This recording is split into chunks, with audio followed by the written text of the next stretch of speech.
Chapter 209. Grandaunt, please entertain the guests. I'm tired. Chu Luchan touched his head with his slender fingers and said slowly. Then go and have a rest. Rui, and great elder princess, stood up and was about to order someone to take Chu Luchan away. Go down and rest. Great aunt, I don't need to bother you. I'll go out by myself and wander around. If I'm tired, I'll rest there. He was very easy to talk to. Xiao Xuanzi hurriedly bowed to Rui, and great elder princess, and then glanced at Qin Wanru with a smile.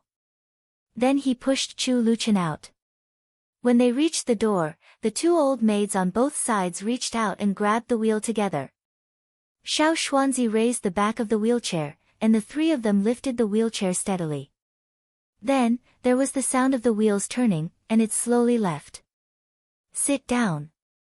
Rui, and great elder princess, sat down and pointed to the chair beside her with a smile. Qin Wanru walked over and sat down. The servant girl hurriedly served tea and then left. Xiao Yuanhao looked at Qin Wanru and then at Rui, and great elder princess. After thinking for a while, he ran to the chair on the right side of Qin Wanru and sat down obediently. How really likes you? Ryan said. The great elder princess looked at them helplessly and smiled. These two children seem to be fated. I also like how. Qin Wanru smiled and reached out to rub Xiao Yuanhao's soft hair. Thank you again for what you did in Duke Xing's mansion. Rui, and great elder princess, said with her face darkening. What happened to Xiao Yuanhao had been reported to her by the people she sent.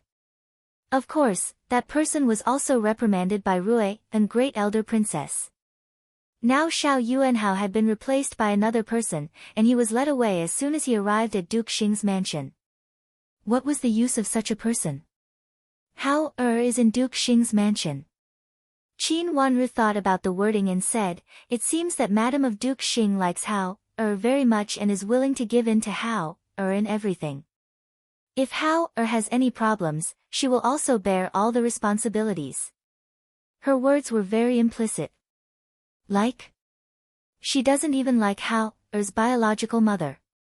How could she like Hao? She is just a pretentious person. Rui, and great elder princess, snorted. Infanta and Madam of Duke Xing didn't get along well in the past. Qin Wanru asked in surprise. On the surface, he seems respectful, but in reality, he has never liked my son.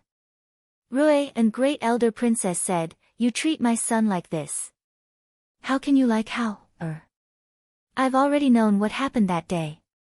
Although I said I would apologize for Hao without hesitation, I just pushed the blame onto Hao How could you bully such a young child? Hao is so young. Why did you do that to him? And judging from the situation that day, it doesn't seem like it happened overnight. Qin Wanru was confused. What happened that day was still vivid in her mind. She had thought about it for a long time, but found that there was no result. She knew that Madam of Duke Xing was inappropriate, but why did she treat a child like this? The title of nobility in Duke Xing's mansion had nothing to do with Hao Could it be that Madam of Duke Xing couldn't even tolerate a child without parents?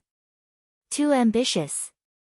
You actually want to control Hao Rui, and great elder princess, said coldly, with a trace of hostility in the corner of her eyes.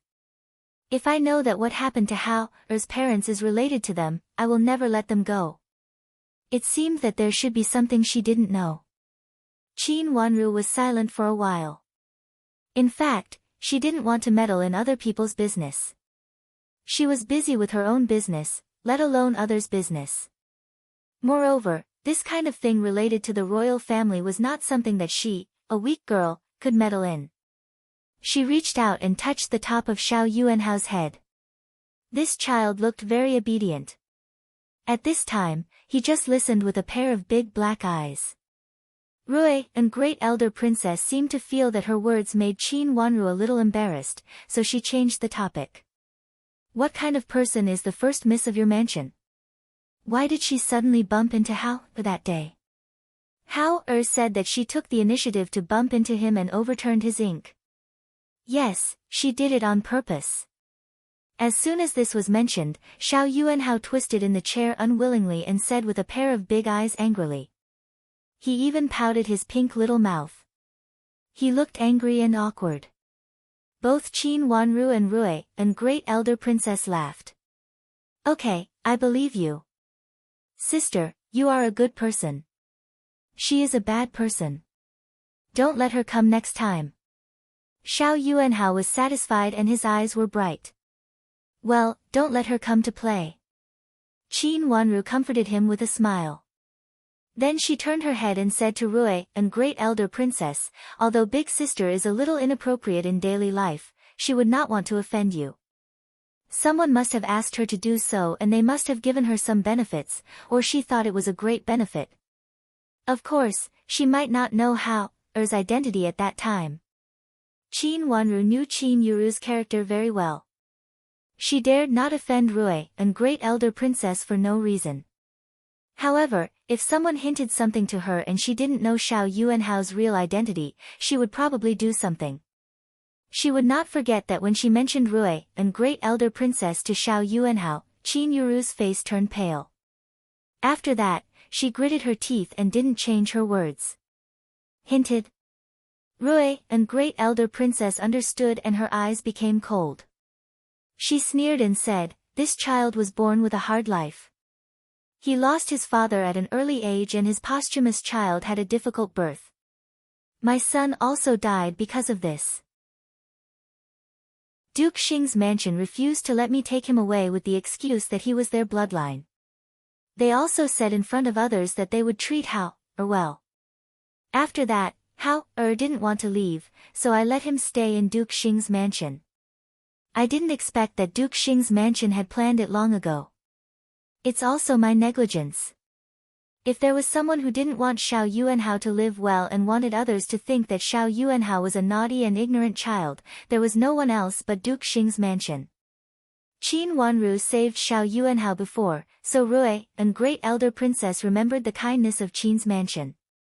Then Qin Yuru deliberately bumped into Xiao Yuanhao and put all the blame on Xiao Yuanhao, a child. Rui, and great elder princess, loved this child the most, so she might vent her anger on Qin Wanru. The person who plotted in the dark could be said to have grasped the most critical point in this matter.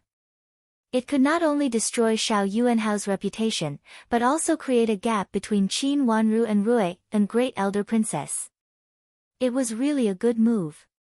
Qin Wanru never thought it was a malicious speculation about Duke Xing's mansion.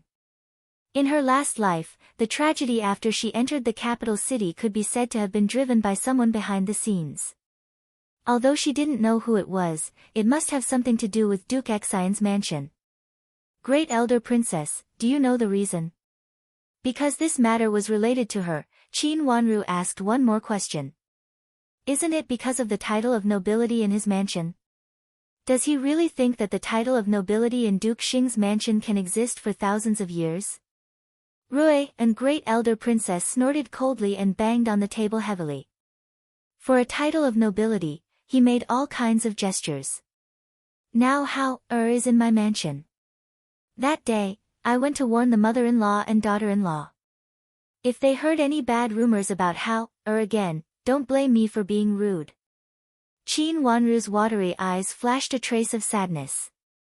No wonder after that day, there were almost no rumors about Xiao Yuanhao. It turned out that Rui, and great elder princess, took action. Perhaps this was also the reason why Madame of Duke Xing had been quiet recently. Looking at the situation that day, Madame of Duke Xing had even thought of an excuse to visit Qin's mansion. Qin Yuru's clothes were left and the reason to visit Qin's mansion to express her gratitude. Either of these reasons could be used to visit Qin's mansion. However, Duke Xing's mansion didn't take any action. It seemed that it was just an excuse that day. But looking at the gift sent by Madame of Duke Xing today, she knew that it was not just an excuse. Today, Madame of Duke Xing sent me a gift.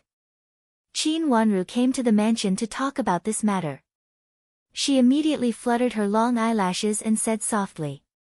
She sent you a gift? Rui and Great Elder Princess said in surprise. Yes, today.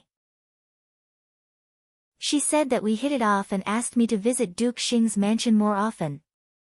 Qin Wanru told the truth. Rui and Great Elder Princess looked Qin Wanru up and down.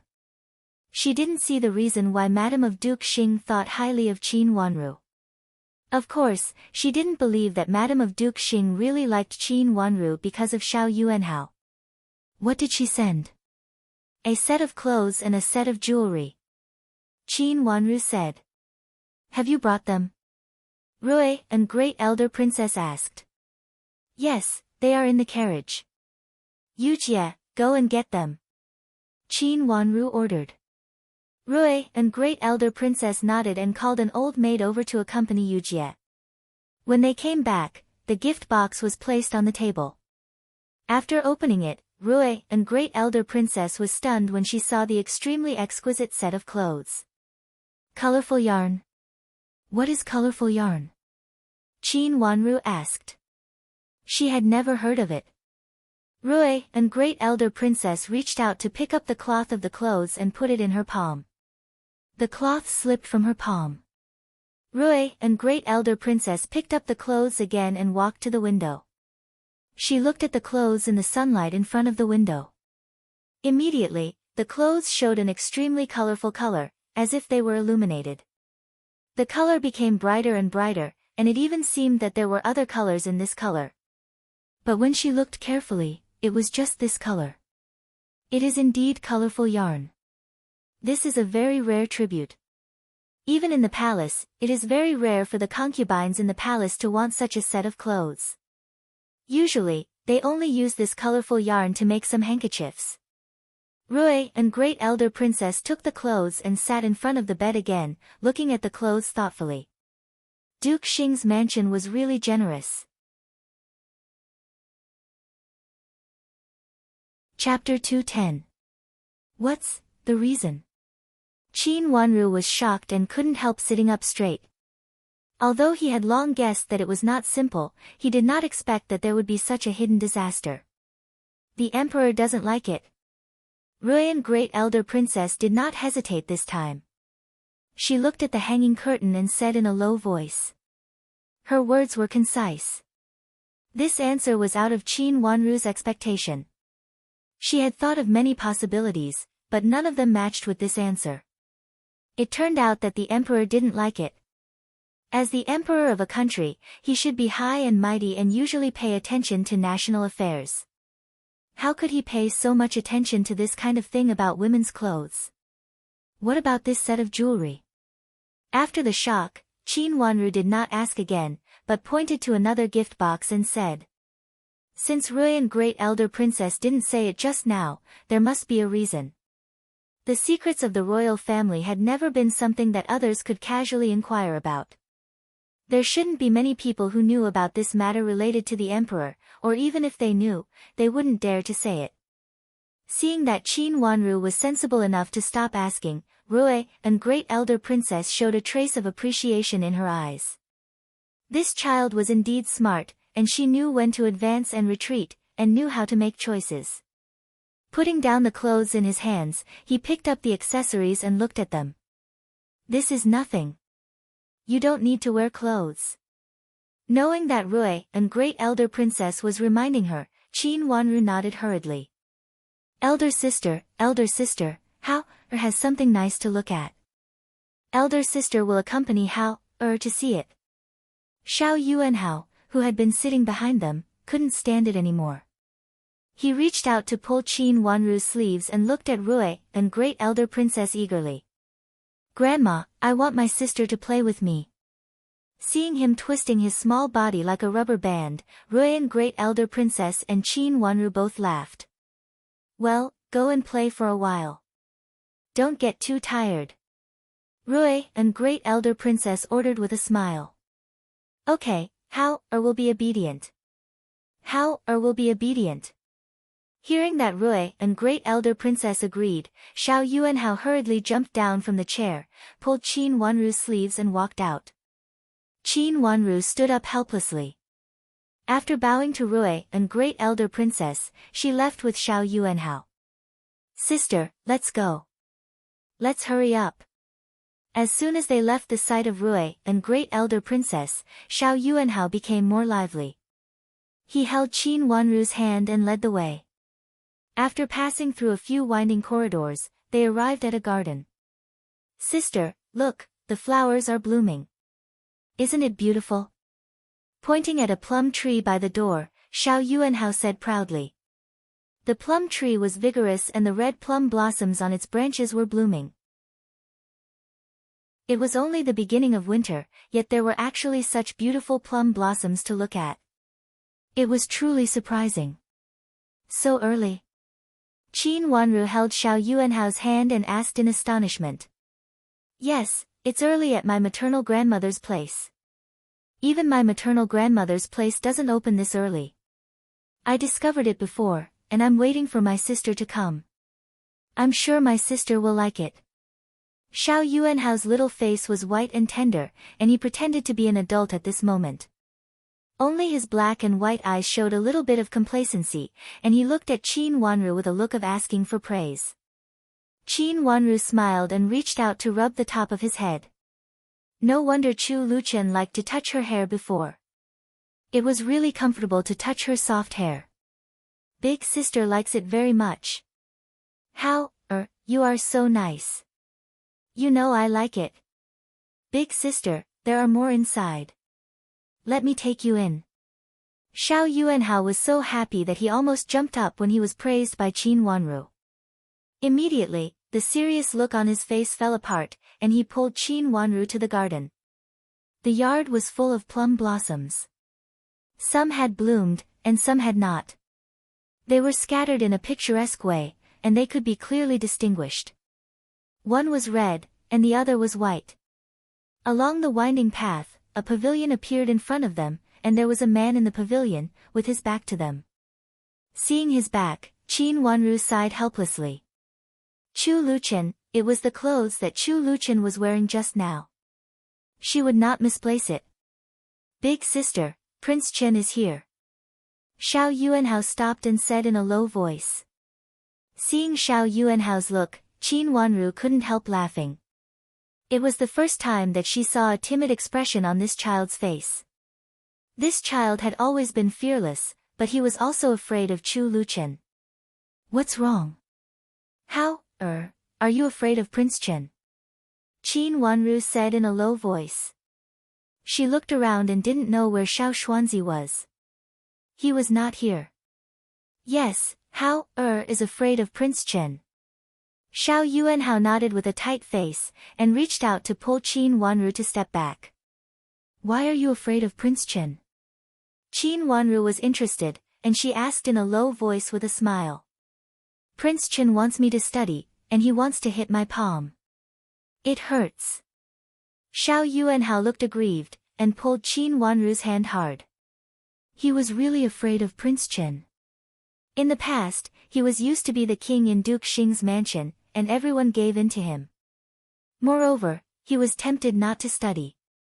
After he came to Rui and Great Elder Princess's mansion, Rui and Great Elder Princess invited him to be a teacher. Unexpectedly, he was so naughty that he ran out to play every day instead of practicing calligraphy. His teacher had no choice but to complain to Rui and Great Elder Princess. Then Rui and Great Elder Princess called him back and sent him to the study. However, Xiao Yuanhao couldn't sit still. That day, Xiao Yuanhao sneaked out of the study and met Chu Luchen. He was caught by Chu Liuchen's guards and hung directly on the tree. In the beginning, Xiao Yuanhao was stubborn. However, when no one came to save him, he was so anxious that he burst into tears. Later, when Chu Luchen put him down, he ran to the study.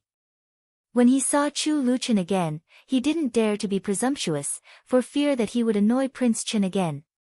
After all, if he annoyed Prince Chen, even his grandmother couldn't do anything. Come here. A leisurely voice came from the front, and the two people who were in a commotion were shocked. Xiao Yuanhao looked up at Qin Wanru pitifully, and lowered his voice, Sister, let's run. Still want to run? Do you want to stay on the tree for a while? A gentle voice came with a smile. Xiao Yuanhao hurriedly hid behind Qin Wanru's hand, and buried his head in her back in panic. At that time, Prince Chen had asked the guards to hang her on the tree with such a gentle voice, no matter how much she cried and made a fuss.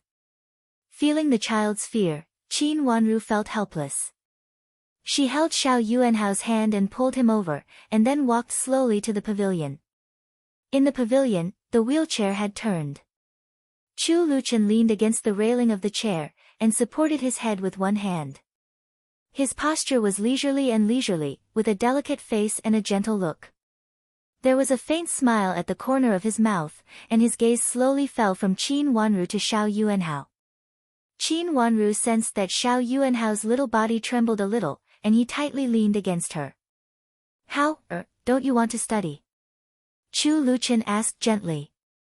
Yes, I want to study. Xiao Yuanhao's little body trembled again, and he immediately stood up and said loudly. His grandmother said that Prince Chen liked children who were willing to study the most, and he couldn't let Prince Chen know that he didn't like to study. Do you want to read this book? Chu Luchen raised a book in his other hand, and asked with a smile. Xiao Yuanhao took a step back, and looked nervous. I'm still young, and I haven't learned many words. When I learn more in the future, I can read this kind of book.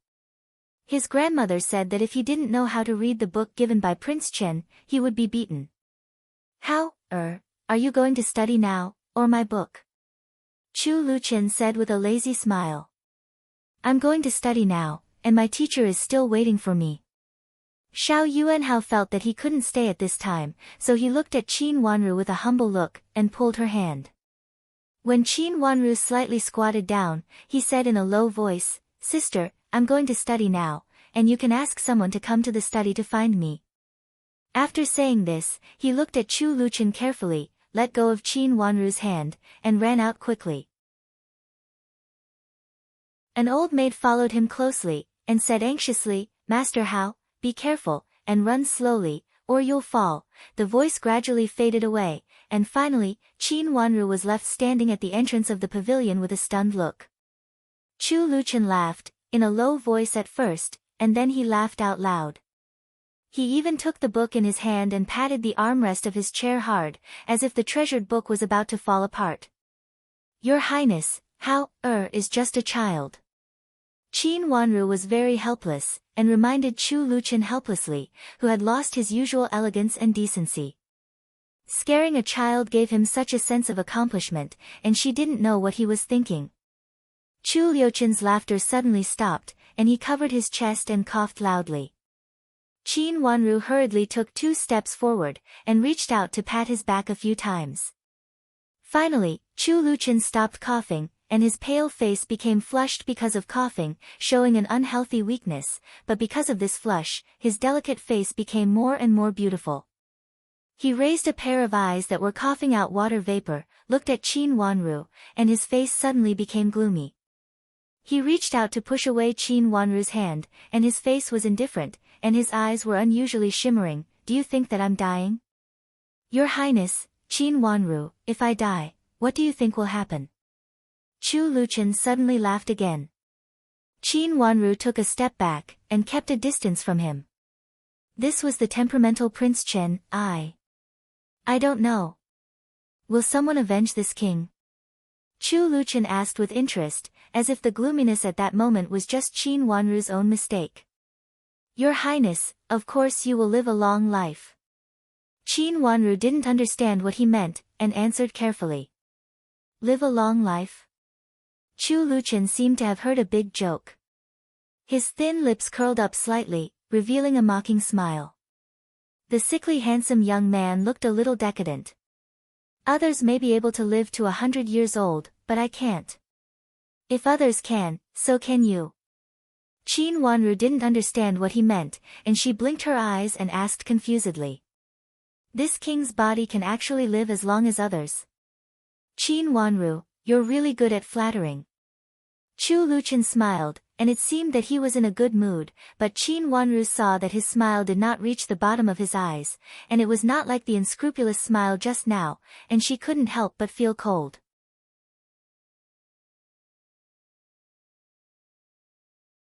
Chapter 211. She inexplicably felt that Chu Luchen was very dangerous at this time. She looked back carefully, only to see Yujie standing outside the pavilion with her head down, and Xiao Xuanzi was still nowhere to be seen. In the past, Xiao Xuanzi followed Chu Luchen closely. When did he leave for so long and not come back? Your Highness, where is Xiao Xuanzi? Qin Wanru composed herself, blinked her eyes and asked. Qin Wanru, do you think I can still marry a wife? Chu Luchen ignored her question and asked leisurely. He supported his head with his hand, glanced sideways at Qin Wanru, and raised his eyebrows ambiguously. Prince can marry her. Qin Wanru didn't understand what he meant and answered carefully. Don't you feel that you are delaying her? Chu Liuchen's dark eyes were unclear. If your Highness wants to recuperate, you naturally won't hold others back. Qin Wanru thought for a while and said. When she died in the last life, Prince Qin seemed to be fine and didn't use a wheelchair. His complexion seemed to be better than now. He should be much better, right? Since he could recover in his previous life, he could recover in his current life as well. In Qin Wanru's opinion, the biggest reason for Chu Liuchen's behavior should be his mental illness. When they were in Jiangzhou, he once stubbornly refused to take medicine. Judging from Xiao Xuanzi's words at that time, it should not be a matter of a day or two. As long as Prince takes the medicine and sees a doctor well, your body will naturally get better. Qin Wanru added helplessly. Will it be as good as your face? Chu Liuchen's voice was gentle, but there was an unfathomable coldness and ruthlessness in it. He glanced at Qin Wanru's face, which was pink and white, which was completely different from his pale color. Her red lips were even more enviable. They were not only bright but also beautiful. Qin Wanru groaned inwardly. It sounded like he was throwing a tantrum, and she happened to run into the muzzle. Of course. Qin Wanru could only answer. What if I can't? Chu Luchen asked seriously. It's always possible to raise it slowly. Qin Wanru bit her lips and didn't know how to answer him. He was going to kill her with his words. Qin Wanru, I heard that you learned medicine in Jiangzhou. How about treating me? I'll just make you look like this. Chu Liuchen's expression became more and more gentle. He raised his handsome eyes, which were shimmering and harmless. No one could imagine that the sharp words just now came from his mouth. Prince Qin was not only temperamental, but also covered up his behavior with beautiful and enchanting colors. It was really hard to guess what he wanted to do. Your Highness, I just started studying medicine. Qin Wanru said eagerly. Of course, she would not ask how Chu Luchen knew about her. Even if others did not know, it was impossible to hide it from him. In his previous life, he was able to regain his position as the crown prince and suppress the other princes of the emperor. This showed that he was not as harmless as he looked on the surface. Beautiful things are poisonous. Especially this kind of extremely beautiful color, it was even more poisonous. How about I ask Imperial Grandmother to let you into the manor to treat me? Chu Luchen said slowly. His voice was so gentle that it was almost pure, as if he didn't know that it was not polite at all. Prince. Qin Wanru's voice rose unconsciously, and her bright watery eyes widened in shock. Why not? Just now, who said that he would help me live a long life, marry a wife and have children, and let me have the same bright color as you? Chu Liuchen's face darkened, and his handsome eyebrows were raised high. His handsome face showed a bit of coldness, which was chilling to the bones. Qin Wanru was so shocked that she could hardly believe her ears. Was that what she was trying to say? But at this time, if she said that she did not mean it, she must be doomed according to Prince Chen's meaning. Chu Luchen gritted his teeth. He was really too difficult to deal with. Your Highness, since you know that I study medicine, you should know that I haven't learned it for a long time, and you should also know from whom I learned it, right? Qin Wanru said thoughtfully. Not long, from Mingxiu nun of Jingxin Monastery. Chu Liuchen's answer was within Qin Wanru's expectation. How dare I treat your illness in such a short time? If you really need treatment, Mingqiu Nun's medical skills are very good. Qin Wanru's words were very smooth. On the one hand, she avoided it, but on the other hand, she did not completely avoid it. It seemed that what she said was also sincere. Mingqiu Nun. You want to recommend her to help Jingxin Monastery? Chu Luchen looked at her ambiguously and suddenly laughed in a low voice. Qin Wanru was shocked. Her long eyelashes fluttered twice. She stared at Chu Luchen closely, and her forehead began to sweat. Did something happen in Jingxin Monastery? Did something happen? This king does not know. Chu Luchen leaned back and turned his wheelchair leisurely. Then he looked at the beautiful red plum tree beside the pavilion. The flowers were bright and enchanting. Qin Wanru hurriedly turned to him and said, Prince, please help me. Is it related to me? Chu Luchen raised his eyebrows. Didn't Jingxin Monastery master give you a few stalks of fragrance of July? Wasn't this the fate between Jingxin Monastery and Prince Chen? Is the Empress Dowager well? Qin Wanru forced herself to calm down, anxiously said. She couldn't remember when Jingxin Monastery had an accident in her last life, but it didn't seem to be this time. So she didn't care about it at first. But Chu Liuchen's words would not be without a target. She was in the inner court of Qin's mansion, so she was not well informed. But Chu Luchen was different. His information network should not only be in the capital city. What benefits can I get? Chu Luchen looked at her and suddenly smiled quietly. Mingqiu Nun's medical skills are the best. If Mingqiu Nun can take care of your body, you will definitely recover. Qin Wanru bowed deeply and respectfully and said, Please help me, Prince. There are many people with excellent Chinese medicine skills in the capital city, aren't there? Chu Luchen was not moved and said. At your command, Prince. Qin Wanru gritted her teeth and said sensibly. Anyway, she owed Chu Luchen a lot. If they really talked about it, she could only listen to his command. Besides, this matter was not a big deal. Too much debt to worry about, that was probably her. You said it, Qin Wanru. You can't go back on your word like you did just now. Chu Luchen was quite complacent in his words. Yes, it is what I said. Qin Wanru repeated helplessly. The glass cup. Chu Luchen suddenly said. Qin Wanru's eyes suddenly widened. She understood and said, Fenghua glass cup. People from Duke Yong's mansion. Good, you are smart. Chu Luchen felt satisfied and nodded slightly. For Fenghua glass cup, they actually want to deal with Jingxin Monastery? Qin Wanru's pink face showed anger, and she tightly rubbed the handkerchief in her hand. It turned out that Madame D did this for Fenghua glass cup. Grandma must have said that the Fenghua glazed cup was still in Jiangzhou, so she asked Duke Yong's mansion to send people to Jiangzhou to get it. Since she had given the Fenghua glazed cup to Chu Luchen, how could it still be in Jingxin Monastery in Jiangzhou? The people sent by Duke Yong's mansion must not believe it. She didn't know what kind of scheme they had used to attack Jingxin Monastery. Madame D and Duke Yong's mansion were so hateful. For their own interests, they disregarded other people's lives and involved the whole Jingxin Monastery. They actually treated people's lives like grass. What does that Fenghua glass cup have to do with her? Qin Wanru said with hatred. There were such people in the world.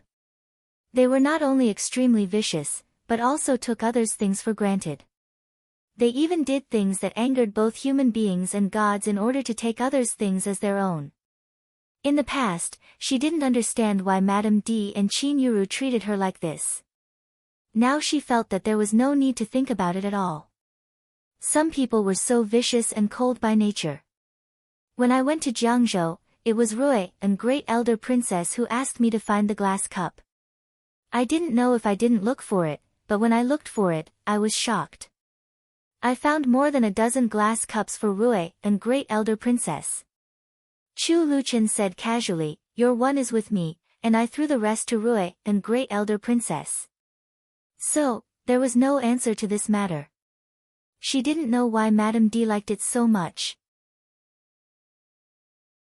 It seemed that she couldn't find out anything from Chu Luchen. Can you save them? After thinking about it, the most important thing now was to save people. Yes. Chu Luchen nodded slightly. Prince, please help them. Qin Wanru was overjoyed and bowed to Chu Luchen respectfully. Qin Wanru, I'm sick. Chu Luchen stretched out his hand in front of Qin Wanru and raised his eyebrows to look at her. Qin Wanru had no choice but to reach out her hand to check his pulse carefully. Then she frowned and raised her head. Prince, you need to take good care of your body. Apart from these, she actually didn't know what to say. It was certain that Chu Luchen was not in good health. She had taken his pulse before and found that he was not well. He also had some fetal poison that was the most difficult to cure. The fetal poison from the mother's body was the most difficult to cure. This was the main cause of his illness. But even if she knew that, she couldn't cure the main cause. Can Mingqiu Nun cure it? Chu Luchen raised his eyebrows and said lightly, but his eyes were deep. Yes, Mingqiu Nun can cure it. Qin Wanru said sensibly. This was an opportunity and an excuse. With Chu Liuchen's identity, he certainly couldn't directly deal with this kind of thing, and he even shouldn't know it. I'll mention the abbess of Jingxin Monastery who can cure diseases and Mingqiu Nun to Imperial Grandmother. Chu Luchen was rarely easy to talk to. His eyes fell on Qin Wanru's hand that had not been released until now. His pale lips slightly raised, and it seemed that he was in a good mood. Qin Wanru was stunned and looked down. Then she found that she still held his hand tightly after feeling his pulse. She blushed and immediately put down her hand. She coughed in a low voice and was about to say something to make the scene less embarrassing. Suddenly her hand was held by Chu Luchen. He pointed to the path on the right outside the pavilion and said, "Someone is coming, push me there." Although Qin Wanru didn't hear anything, she still pushed his wheelchair as he said. He went out and pushed onto the narrow path behind the tall pines.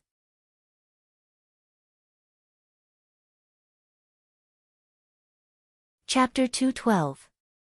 Prince Yu, this way please. Qin Wanru blinked her eyes and looked at Chu Luchen. It was Xiao Xuanzi's voice.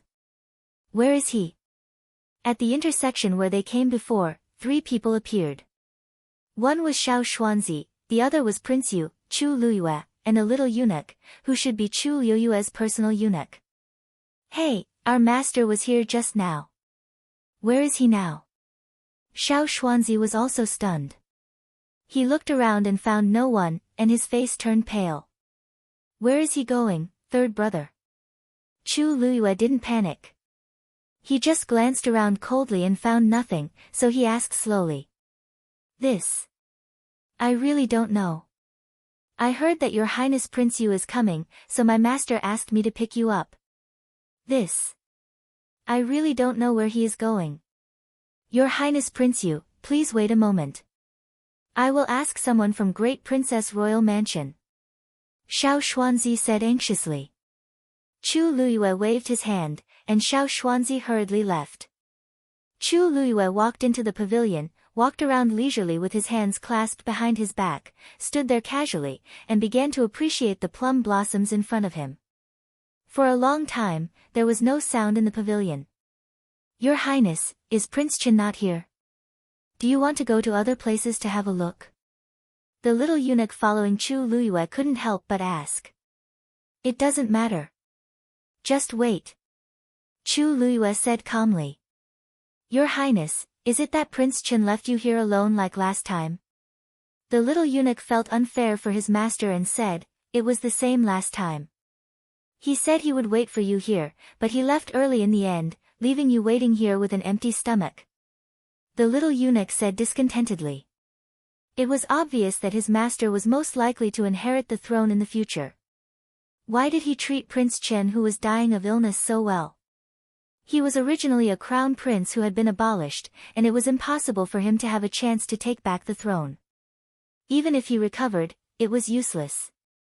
What's more, he was so ill that he might die at any time. Do you think I am at a loss? Chu Luyue suddenly smiled. Yes, I feel sorry for you. The little eunuch hurriedly showed his loyalty. Others will also feel that this king has suffered a loss. Chu Luyue didn't say anything, but he was very satisfied. The smile on his face didn't disappear. It was rare to see a cold-faced prince like him in such a situation. It could be seen that he was really happy and didn't feel sad because Chu Luchen deliberately didn't want to see him. Qin Wanru's eyes fell on Chu Liuchen's face. These trees were very dense. If two people and a wheelchair were hidden behind them, no one would find them. Chu Luchen closed his eyes slightly and leaned against the wide wheelchair behind him. The sunlight fell through the shadows of the trees and mottled fell on his face. His jade-like face was transparent.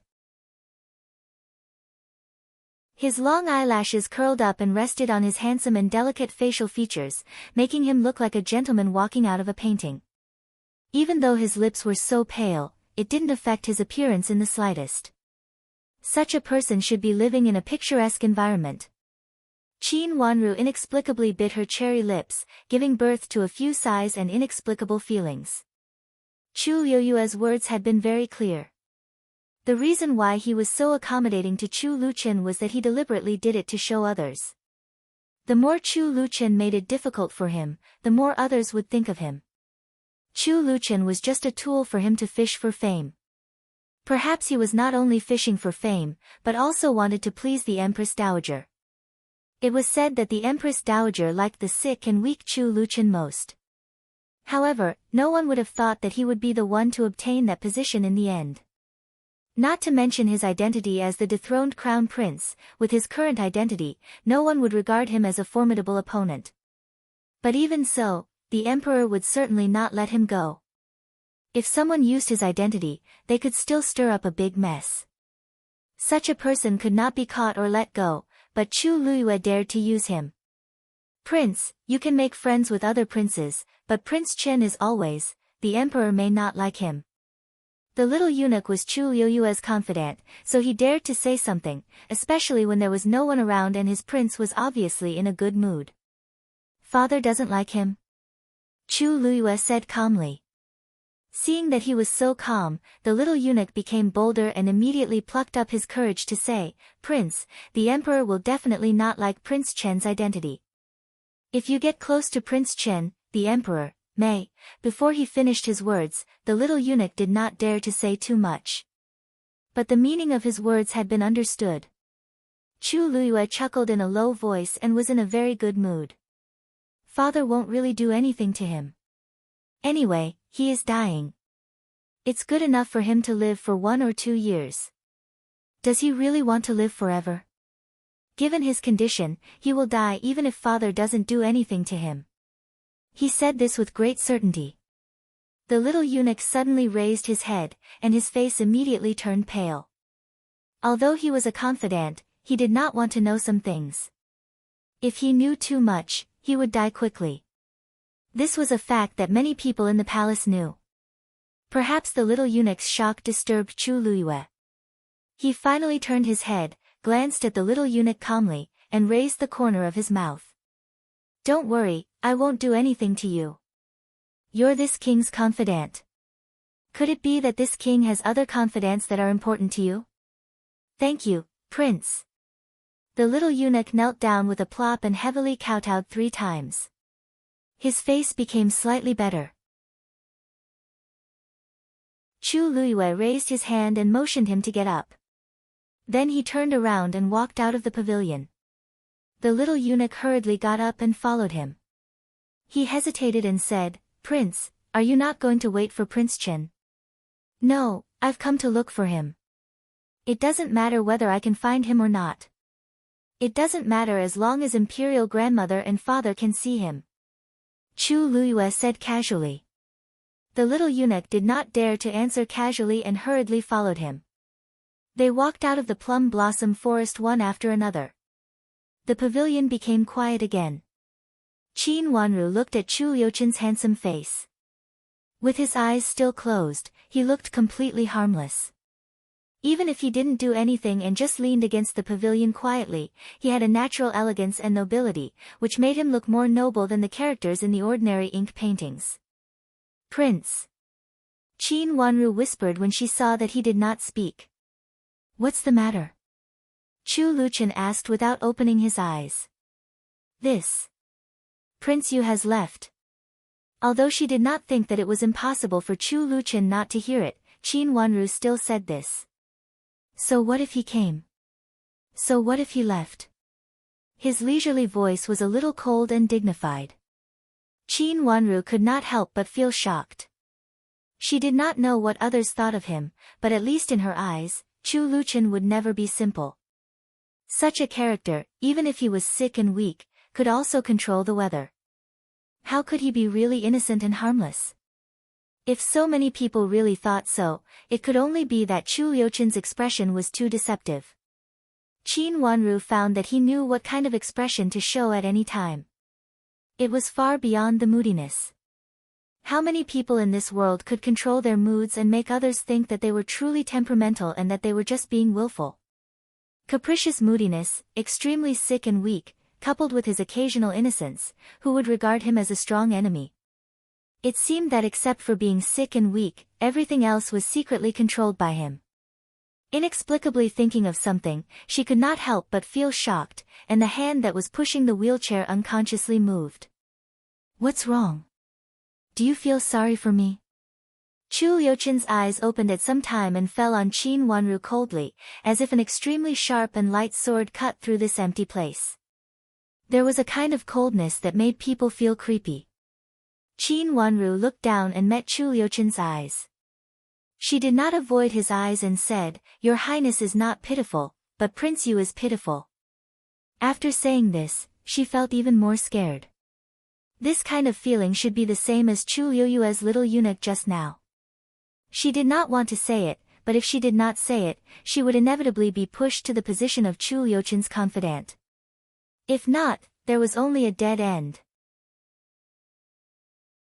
In fact, she did not want to take this road, but after hearing Chu Luoyue's words just now, she knew that she could not escape. Chu Luqian would not let her go. Just like that little eunuch, if he did not become Chu Luoyue's most confidant, he would only die. He knew too many secrets, so what if he did not die? But what puzzled her was that her position was not the same as that of the little eunuch. Why did Chu Luqian recruit her as his confidant, and what did he want her to do? She felt cold in her hands and feet, but did not show it on her face. Her eyes were calm and firm. She was a person who had died once, so how could she be frightened by this step that had to be taken? No matter what, she had to go down this road step by step. Oh, why do you say that? Chu Luqian smiled and slightly raised the corner of his mouth. He liked to see Qin Wanru tell the truth. Honesty was the minimum requirement, wasn't it? Especially for a person like her. Prince Yu thought that he could make use of Your Highness, but in fact, Your Highness is also making use of him. Qin Wanru's voice was very light, so light that she almost could not hear it clearly. She bit her lips, and her lips turned red. She actually felt very calm, so calm that even she was surprised. How could she think that this was originally normal? Perhaps she had already thought of this possibility when she made a deal with Chu Luqian, and everything at the moment was just a matter of course. Chu Luqian was not a person who was easy to get along with. When in Jiangzhou, he seemed to have been giving and not asking too much from her. But now he seemed to be asking for something from her, right?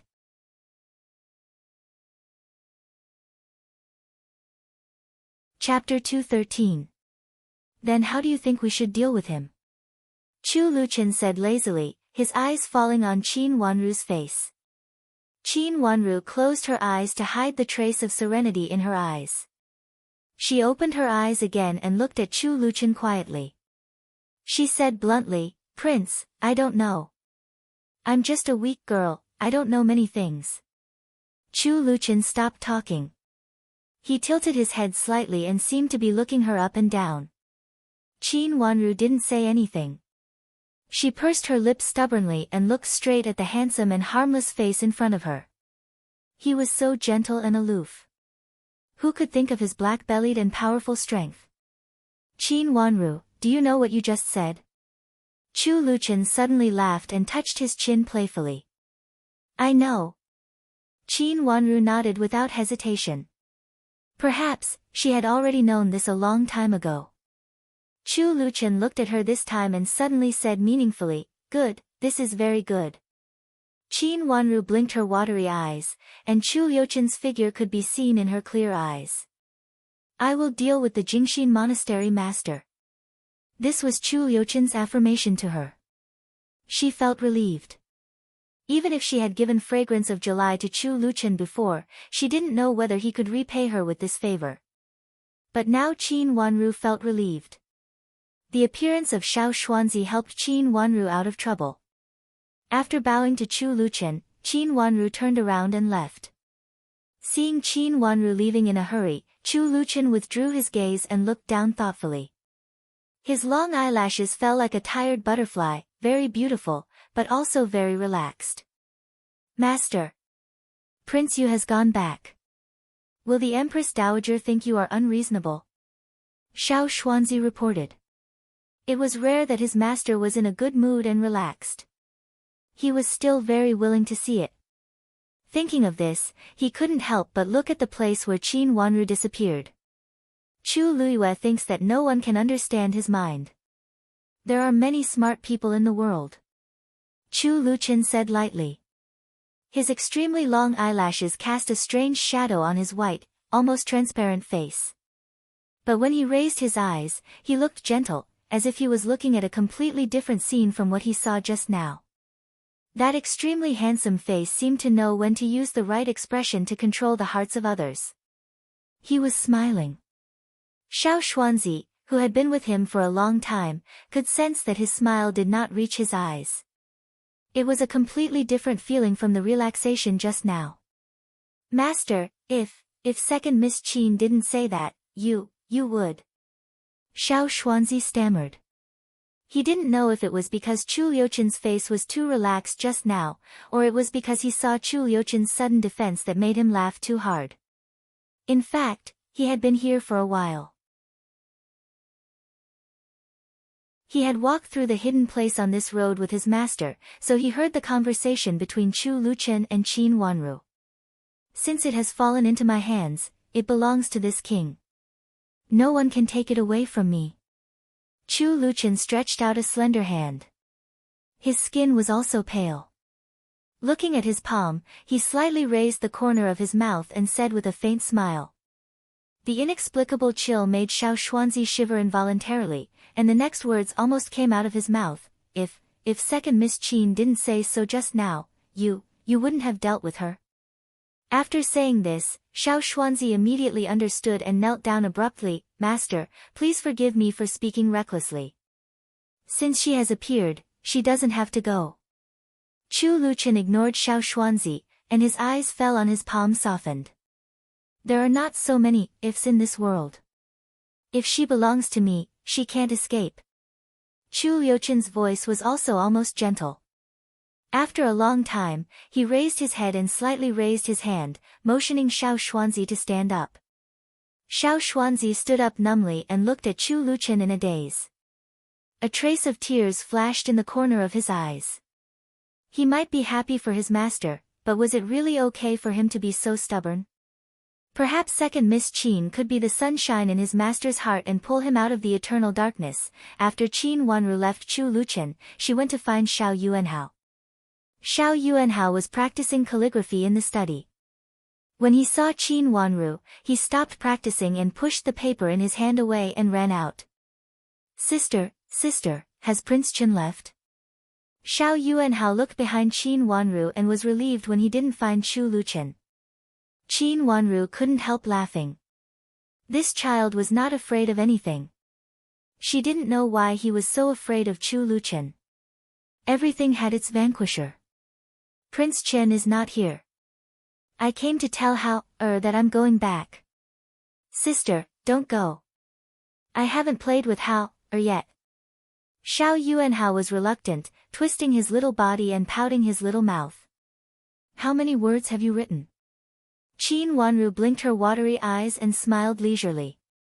How told me before that when you grow up, you want to be like your father and finish writing the screen wall. It was left to me by your father. Xiao Yuanhao couldn't say anything. He lowered his head and stamped on the ground twice to show his dissatisfaction. When Hao writes 100 pieces of paper, I will come to play with Hao At that time, even if Prince Chen is here, he will not say anything. Qin Wanru touched his head and smiled. Really?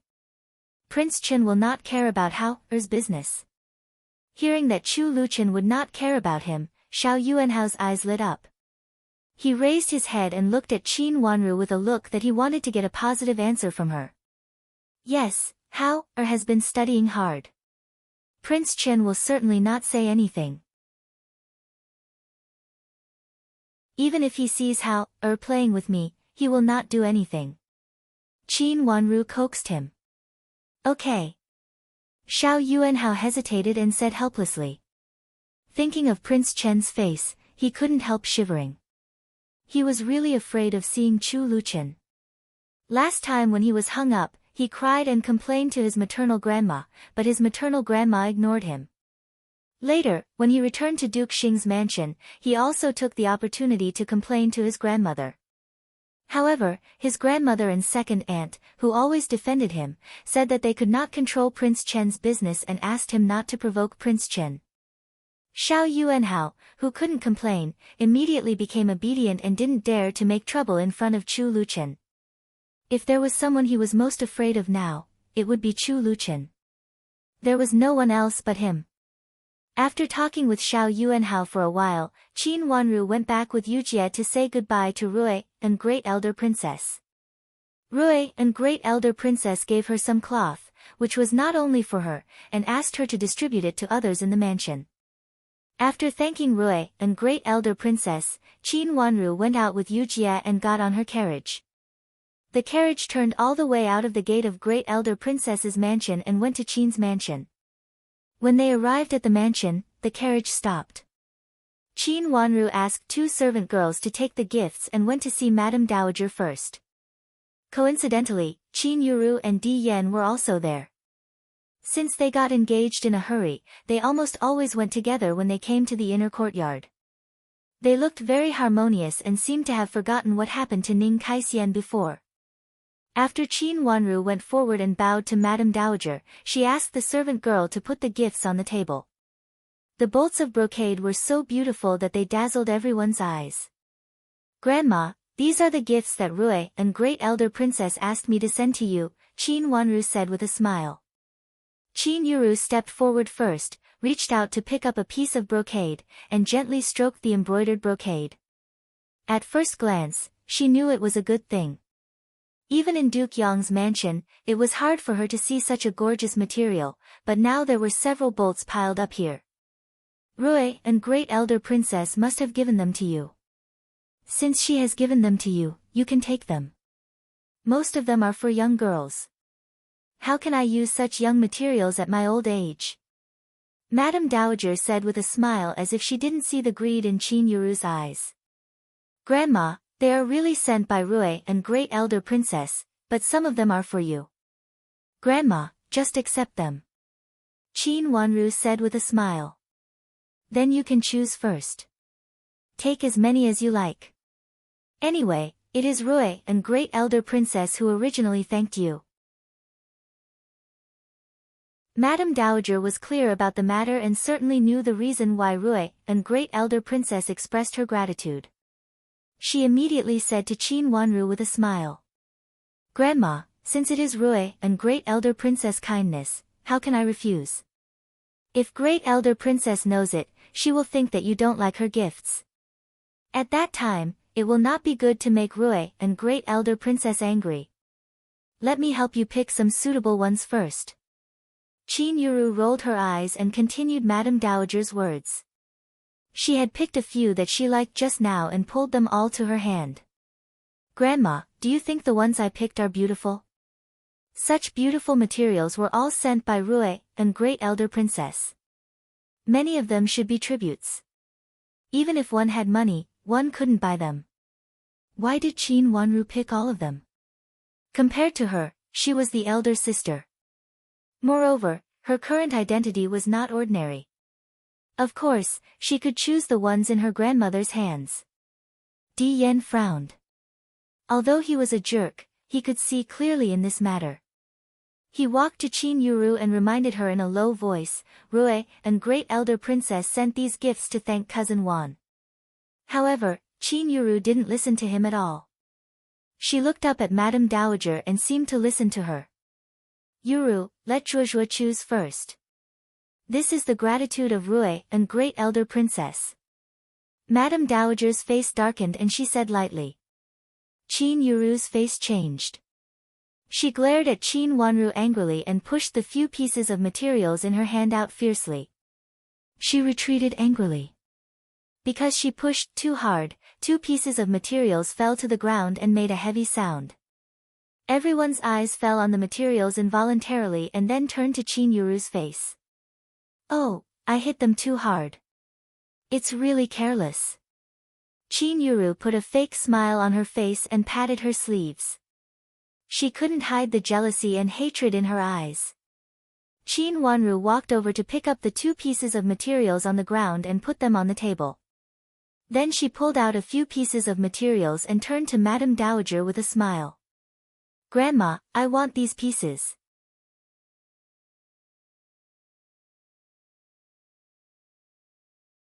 Chapter 214. The pieces of cloth that Qin Wanru chose were the ones that she had picked out just now. You. Qin Yuru was so angry that she almost jumped up. She moved her feet and was about to step forward, but was stopped by Di Yan. Don't you want to pick a few more pieces? They were originally given to you by Rue and great elder princess. It doesn't matter even if you take all of them. Madame Dowager said gently. Just these pieces. The rest are all grandma's. Qin Wanru said generously. Yujia came over and moved these pieces to the table on the other side. At this time, there were still about half of them left on the table. Yuru, grandma is old, and I don't need such gorgeous materials. Come over and pick 2 pieces. Besides, pick 2 pieces for your mother. Zhuozhuo will also pick 2 pieces for your mother later. Madame Dowager said kindly. Qin Wanru had so many pieces, but she only had 2. Qin Yuru was so angry that her face turned pale. She was the daughter of the legal wife of this mansion and the biological daughter of her father. How could an outsider bitch dare to take her place and step on her head? Grandma, since these are all found by my second sister, I don't need them. Qin Yuru couldn't control her sarcasm and said. Yuru, these were originally given by Rue and great elder princess to thank your sister. It's normal for your second sister to take more. If you think it's not enough, just pick 4 pieces. Madame Dowager said with a headache. She just wanted to make peace. Qin Yuru had caused a lot of trouble. Madame Dowager just wanted her to stop for a while in case she caused more trouble. Although Di Yan and her had been engaged, Di Yan was a little happy to see her like this. Even if he had to marry Qin Yuru in the end, he was afraid that they would not be happy together. Although Madame Dowager was old, she had experienced a lot of things. She knew that Di Yan entered the inner court and followed Qin Yuru everywhere. It was obvious that he was forced. Old Madame of Duke Yong and Duke Yong had a lot of power. If Qin Yuru didn't behave well, she would make Di Yan hate her. At that time, she would suffer. Thank you, grandmother. I won't stand on ceremony then. Qin Yuru said coldly. With the brocade that Qin Wanru had picked out, she would not like whatever old grandma did or said. She squinted at old grandma, took a few steps forward, walked to the table, and started to pick out the brocade. She even pushed the unselected material to the side. Qin Wanru was standing there, and those pieces of material hit her heavily. If Yujia hadn't pulled her quickly, Qin Wanru would have bumped into those pieces of material. Second sister, I'm so sorry. I was too excited when I heard that I could pick a few more pieces, so I used too much force. Qin Yuru still pretended to be so fake that it made people's teeth hurt. Qin Wanru calmly stepped back again and again, ignoring her. Since Madame D was the legal wife, naturally, she should not be less than Shui Rulan. But the situation of Qin's mansion was completely different from that of other mansions. Big sister, if my father thinks that I should give Madame D cloth, I will give all these to Madame D. Qin Wanru looked at Qin Yuru leisurely and said something that made Qin Yuru's face flush with anger. Qin Yuru's face not only turned red, but also turned green and white. Madame D's power in the Qin's mansion was now gone because of Qin Wanru. Moreover, because of what happened when Madame D asked Qin Wanru to take care of the sick, Qin Huayong ordered Madame D to draw a line with Qin Wanru so that Qin Wanru could ignore Madame D. This is actually another way of proving Madame D was wrong. Second sister, please be careful with your words. At least mother has brought you up. Qin Yuru said through gritted teeth. Big sister, thank you for your correction. Please tell Madame D. Qin Wanru said with little effort. Qin Yuru was so angry that she couldn't say a word. Others might not know what Madame D had done, but she knew it clearly. Qin Wanru meant that she couldn't see what Madame D had done for her, which also meant that she knew everything that Madame D wanted to deal with her. Grandma, we are leaving. Gritting her teeth, Qin Yuru glanced at Qin Wanru viciously and said goodbye to old grandma. All right. The old madam sighed and agreed. Even if she wanted to protect Qin Huayong, the only bloodline, it seemed that Qin Yuru would not appreciate it. Madame D had not only harmed her, but also raised her daughter to be like this. Old grandma felt very uncomfortable. Qin Yuru turned around and walked out with hatred. She didn't want to stay here for a moment. As long as she saw Qin Yuru's face, she wanted to scratch that delicate face. Di Yen bowed to old grandma and hurriedly chased after her. At the gate of the courtyard, Di Yen caught up with Qin Yuru. Cousin Yu, how can you do this? This is old grandma's place. Although Di Yen had no sense of propriety when it came to women, he was also a son of an aristocratic family who grew up with rules. When he saw Qin Yuru's behavior just now, he felt that there was something wrong. Cousin, what do you mean? Do you really like that bitch? Why are you speaking up for her? She has bullied me and my mother to such an extent. Qin Yuru suddenly exploded and shouted loudly. Looking at the frightened servant girls and old maids around, Di Yen felt very embarrassed. He looked around and pulled Qin Yuru to the gate of the courtyard. Cousin, did I hit the nail on the head? Cousin Yu and Cousin Yu, both of them are good. Before, I only saw that Cousin Yu was very good. Now I see that this little girl has grown up. It's not bad to be a loving cousin.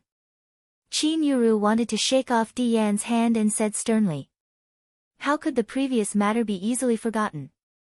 Ning Caishian's matter had always been on her mind. Sometimes, she almost couldn't control herself and wanted to rush to Ning's mansion to give Ning Caishian a few hard slaps. But her maternal grandmother and mother actually told her that it was not a big deal. They said that Di Yan was still young and this matter could be forgotten. In Di Yan's opinion, he would thank her for her magnanimity. In Qin Yuru's opinion, Ning Caishian's matter had already passed. It was impossible for Duke Yong's mansion to marry Ning's mansion. Qin Yuru agreed on the surface, but in fact, she had never really let go of the knot in her heart. Now, being provoked by Qin Wanru and Di Yan's repeated pulling, she directly vented her anger on Di Yan. Cousin Yu, what do you mean? Di Yan's face turned pale with anger. He didn't want to mention this matter at all and even thought that it would be better not to mention it in the future.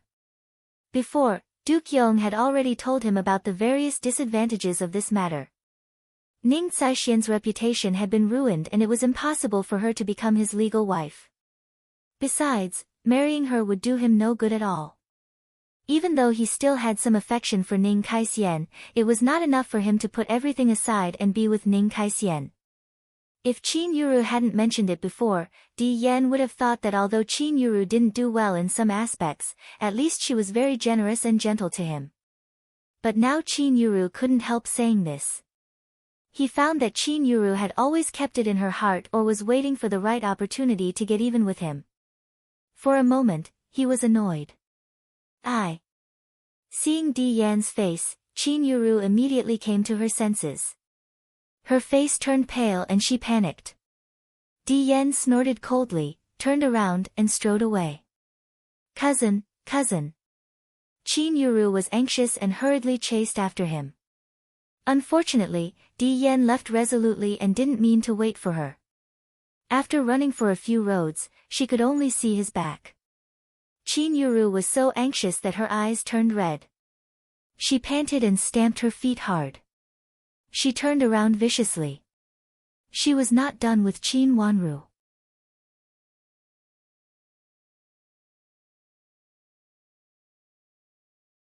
Chapter 215. Qin Wanru went to Shui Rulan's yard. After coming out of Madame Dowager's yard, she went to Shui Rulan's yard. Shui Rulan was getting more and more pregnant. Even if she dealt with affairs, she often dealt with them in her yard. Madame Dowager had exempted her from morning and evening meditation, but she still went to see Madame Dowager from time to time. Originally, she was raised by Madame Dowager, so her relationship with Madame Dowager was naturally better than that of others. When Qin Wanru came over, she was leaning against the window and looking at the account book. Hearing Qin Wanru's voice, she raised her head with a smile and was about to sit up. Qin Wanru hurriedly stepped forward to stop her. Mother, I am not an outsider. You can lean against the window. How about going to Rui and Great Elder Princess's mansion today? Shui Rulan did not refuse. She pushed the account book aside and asked with a smile. Not bad. Rui and Great Elder Princess's master is very good. Qin Wanru asked Yujie to put a few pieces of cloth on the table. These are all sent by Rui and Great Elder Princess. Mother, pick 4 pieces of cloth. Hearing that Qin Wanru asked for Rui and Great Elder Princess's reward, Shui Rulan's smile turned into joy. Everyone in the capital city knew what it meant to be rewarded by Rui and Great Elder Princess in the capital city. She gently patted her hand and said, I am like this now. I don't need to wear new clothes. You can take all of them. They were originally rewarded by Rui and Great Elder Princess. With the identity of Rui and Great Elder Princess, she would certainly not reward Qin's mansion for no reason. It was for the sake of Qin Wanru. Shui Rulan was originally a sensible person. She could clearly see the meaning of Rui and Great Elder Princess, so she was naturally unwilling to pick the things that originally belonged to Qin Wanru. Mother, even if I make clothes now, I will soon not be able to wear them. They are not suitable for me to make clothes. Qin Wanru raised her sleeves and said. The sleeves, which were neither too long nor too short, had grown out a while ago. When Shui Rulan made clothes for Qin Wanru, she originally wanted to make them just right. Qin Wanru specially asked the old maid in the sewing room to make them a little longer. Now the clothes were just right for her to wear. Looking at her sleeves that were neither too long nor too short, Shui Rulan immediately thought of this matter and could not help but laugh. Even so, you still have to make clothes. You're growing faster now, but you won't be able to grow so fast after a while. I'd better make it for my mother first. My mother can't wear the previous clothes, so I have to make a few more sets of clothes. Anyway, I have clothes, so I'm not in a hurry to wear them. The previous sets of clothes are specially made a size bigger, so they are almost the same, Qin Wanru said. Well, leave it with me. Have you sent it to Yuru? Seeing that she repeatedly wanted to give the cloth to her, Shui Rulan no longer refused. She thought that she could keep the cloth and ask someone to measure Qin Wanru's size when making clothes in the future. As for Qin Yuru, she was at least the first miss of Ningyuan Army General's mansion, so she had to treat Shui Rulan fairly on the surface. Shui Rulan's attitude towards Madame D and Qin Yuru was different. She could ignore Madame D, but she had to take care of Qin Yuru. After all, Qin Yuru was the only descendant of Qin Huayong. Big sister has already picked one, and Grandma made the decision to let Madame D pick two. But Big sister was very angry when she left, saying that Madame D only had two, but Mother had four. Qin Wanru blinked her eyes and said, "Yuru even wants to fight for this kind of thing now?" Shui Rulan said in surprise. She also watched Qin Yuru grow up, and thought that Qin Yuru was very generous before. But since Qin Yuru's reputation in Jiangzhou was ruined, she seemed to have changed into a different person. She was not only mean but also vicious, almost the same as Madame D. Now she could be regarded as the future young Madame of Duke Yong's mansion, but she was still so narrow-minded, which really made people feel speechless. Of course she will be angry. She wanted to choose first before, but then Grandma let me choose first, and I took away all the pieces of cloth she chose first. Qin Wanru smiled slightly and said slyly, as if pointing out something. "So, she's angry and wants to argue with you?" Shui Rulan frowned and softly warned her, "Wanru, be careful. Yuru will not suffer for nothing." "Mother, don't worry, I know."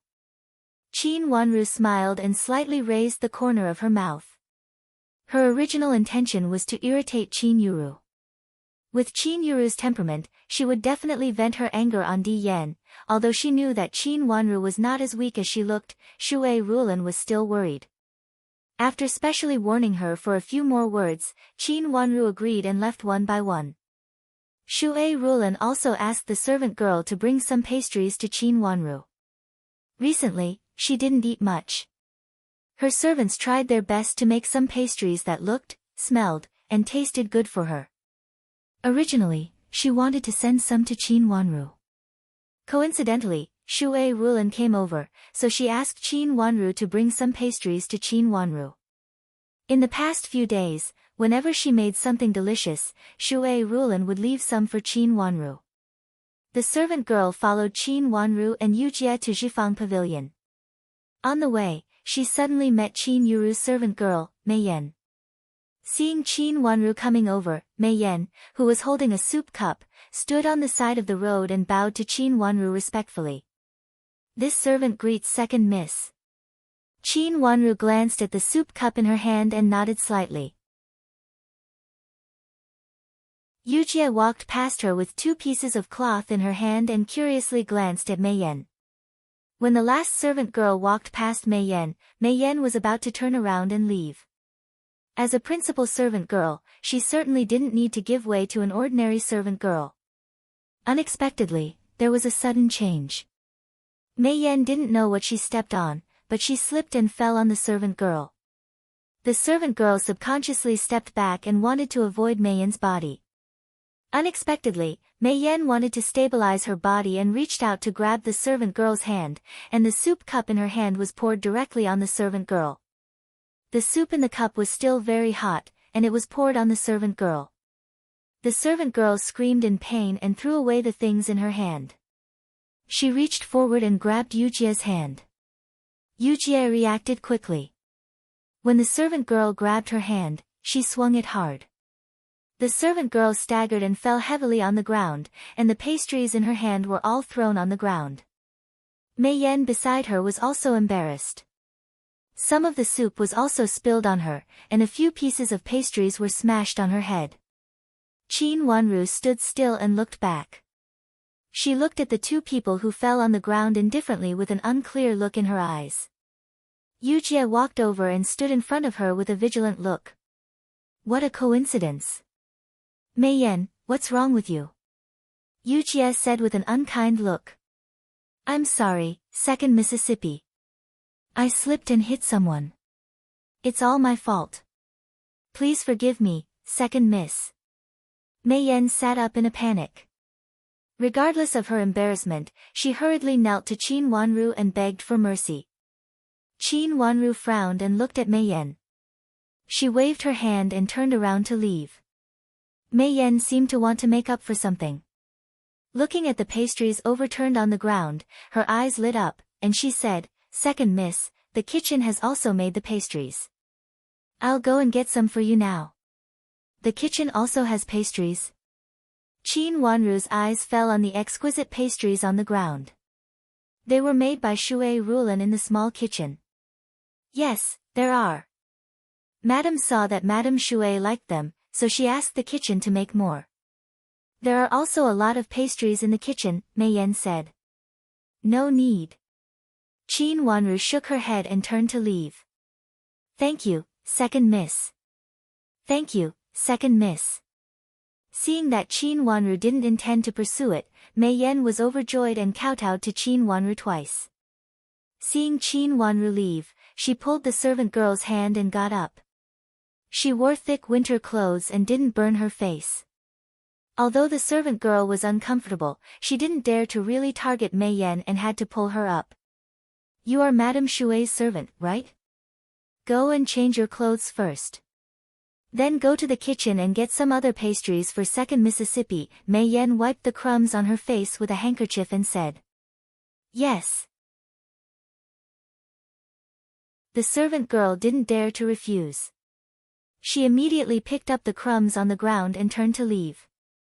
It would be the best if she could get another one for Second Mississippi, otherwise, she would delay Madame Shui's matter.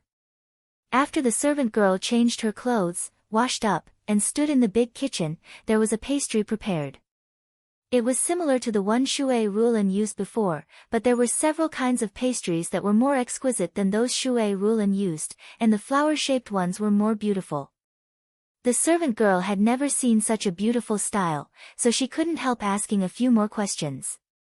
Knowing that it was made with a set of new models in the big kitchen, she couldn't help but want to please Madame Shui. Originally, Madame Shui didn't use many pastries now. If she could get the set of models in the big kitchen, Madame Shui would definitely use more. After inquiring about it, the servant girl first sent a pastry to Qin Wanru. Then she returned to the kitchen and asked the people in the big kitchen to get another one. She wanted to show the old maids who made pastries in the small kitchen. If they thought it was good, she could go to the big kitchen to get the model and make it herself. The pastries that Shui Rulan made now basically didn't use the ingredients in the big kitchen. When the servant girl sent the pastry over, Qin Wanru asked Yujie to take it, and then sent the servant girl back to report to Shui Rulan. The pastry did look good. Not only did it look good, but the plate was also exquisite. The aroma made people want to eat it.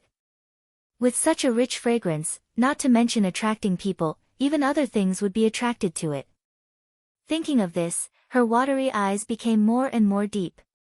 She looked down and heard that Madame D brought a cat from Duke Yong's mansion and raised it in the mansion recently. This plate looked a little familiar, but she couldn't see it clearly because it was covered by the pastry.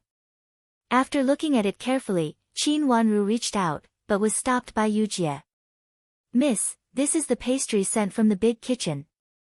I want to see this plate. Qin Wanru smiled slightly, reached out to push Yujie's hand away, took away the pastry on the side, and stacked it, revealing one side of the plate below.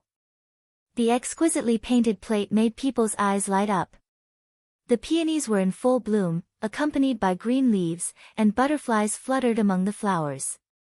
She stretched out her hand and touched the patterns printed on it. Suddenly, a trace of deep hostility flashed in her eyes. She had seen this set of exquisite pastry plates before and had a deep memory of it.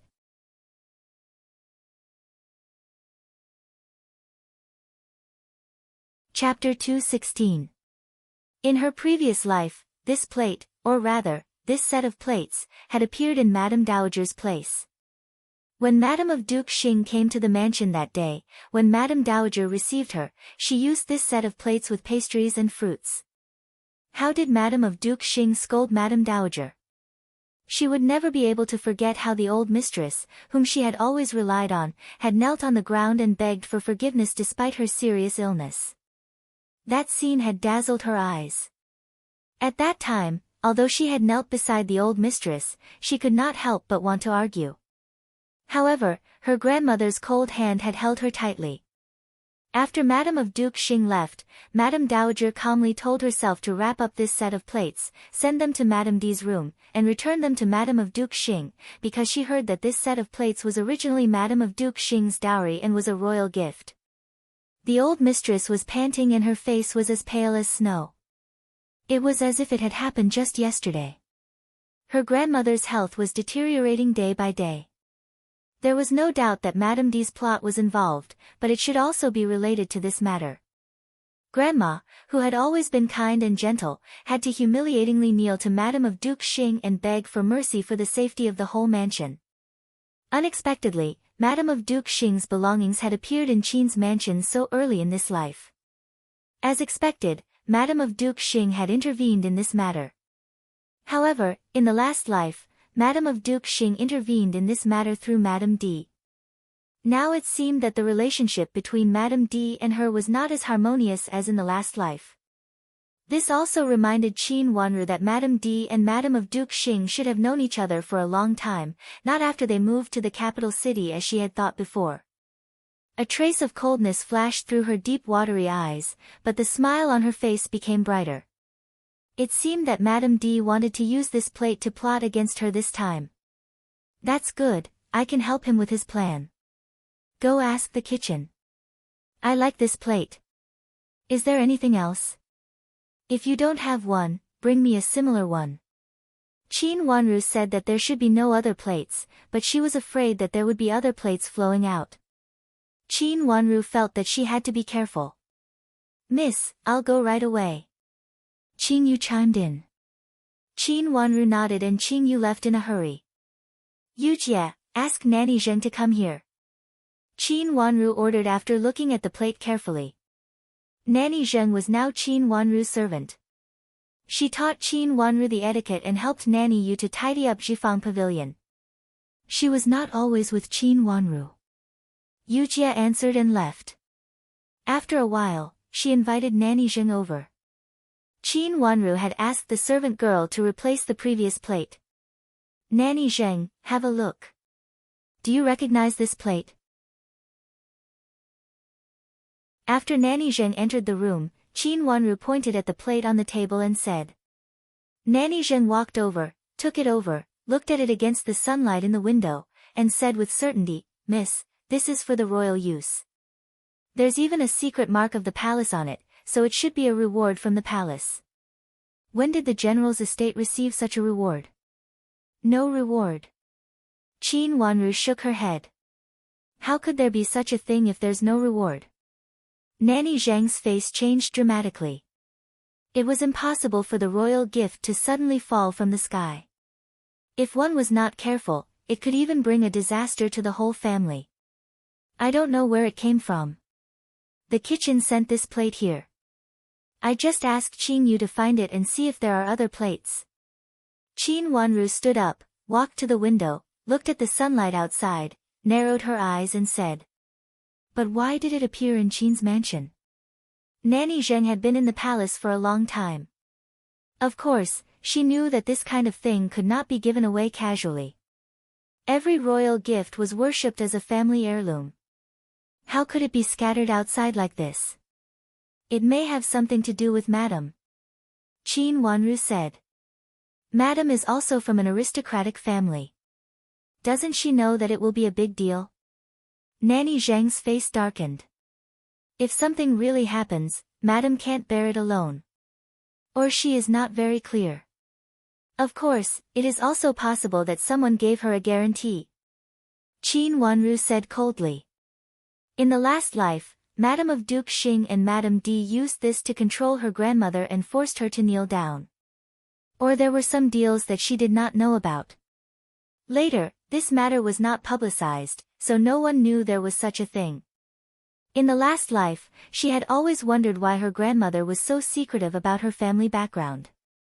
Did it have something to do with this matter? For this kind of thing, not only the one who uses the royal gift will be guilty, but also the one who loses it will be guilty. Nanny Zheng heard some other meaning from Qin Wanru's words. After thinking for a while, she reminded Qin Wanru. Even the one who loses it will be responsible. Qin Wanru turned around and said slowly. Yes. Since the royal gift, any mansion should attach great importance to it. If it is really lost, of course, it will be a big crime. Nanny Zheng was very clear about this kind of thing. After thinking for a while, she said with certainty. Therefore, at that time, her grandmother's so-called apology was only used to suppress her grandmother. It was not only her grandmother but also Madame of Duke Xing herself who was guilty. It was just that Madame of Duke Xing bullied her grandmother and put all the blame on her, so that her grandmother was forced to kneel down and ask for forgiveness. There was coldness in her eyes, but the smile on her face became more and more gorgeous. Her white and tender fingers gently tapped on the table for a few times, and then she raised her head and asked Nanny Zheng, "If the plate is broken, what will be the crime?" "A light punishment will be flogged, and a heavy punishment will be death," Nanny Zheng said with a stern face. "This plate looks like it is going to break, right?" Qin Wanru's eyes fell on the plate calmly. The very small lines were hidden behind the exquisite patterns. If one did not look carefully, he would not be able to see them. It did not seem to be newly broken. She raised the corners of her mouth and showed a sweet smile. It was very elegant, but inexplicably made people feel a chill in their hearts. "Mother, what's the use of asking Mei Yan to send that plate to Qin Wanru? She deliberately snatched the material I picked, and did not treat you as an elder. She deliberately made cousin and I unhappy, and let cousin scold me. Mother, I want that bitch to die." Sitting in Madame D's room, Qin Yuru looked at Mei Yan who came back to report and said impatiently. At this time, Madame D looked very calm. She waved her hand, and other people in the room left, except for Nanny Zhou. "Let Nanny Zhou tell you," Madame D said. "First miss, don't worry. This is a gift from the Emperor. Not everyone can use it. Now a plate is sent to Second Mississippi. If one of them is broken, Second Miss can't pay for it even if she gives up her life." Seeing that there was no one else in the room, Nanny Zhou said proudly. "What, a royal gift?" Although Qin Yuru had never seen it before, she had heard of the meaning of the imperial gift. She immediately stood up from the chair in shock, and her face turned pale. "Mother, if something happens, will we be implicated?" "Don't worry, this is given by your aunt. Nothing will happen. As long as we don't say anything, no one will know. It's okay." Madame D comforted Qin Yuru with a smile. When she first heard it, she was also shocked. Fortunately, after Countess Yong explained, she was relieved. "Moreover, this is a betrothal gift from your aunt. It is not a private gift. When you get married, you will still bring it to Duke Yong's mansion. It can be considered as a justifiable move. That is given to me by my aunt. Then why did she give it to that bitch Qin Yuru? Does her dirty hands deserve to touch such a respectable thing?" Hearing the origin of the plate, Qin Yuru breathed a sigh of relief. After sitting down again, she said unhappily. "I just lent it to her temporarily, not really," Madame D said with a smile. Since that day when she came back from Duke Yong's mansion, her depressed mood had improved a lot.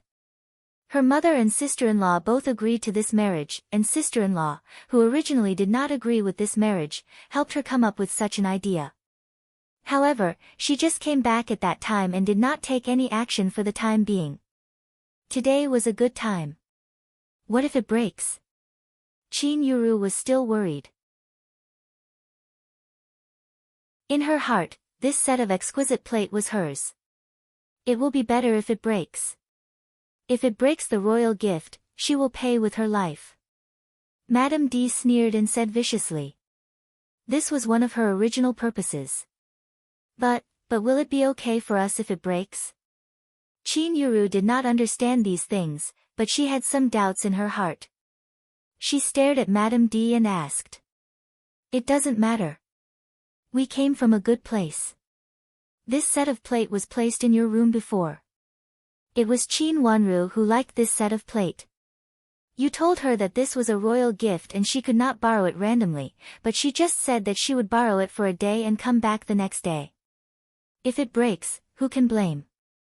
If something happens, if she doesn't pay with her life, who else will pay for it? Madame D said proudly.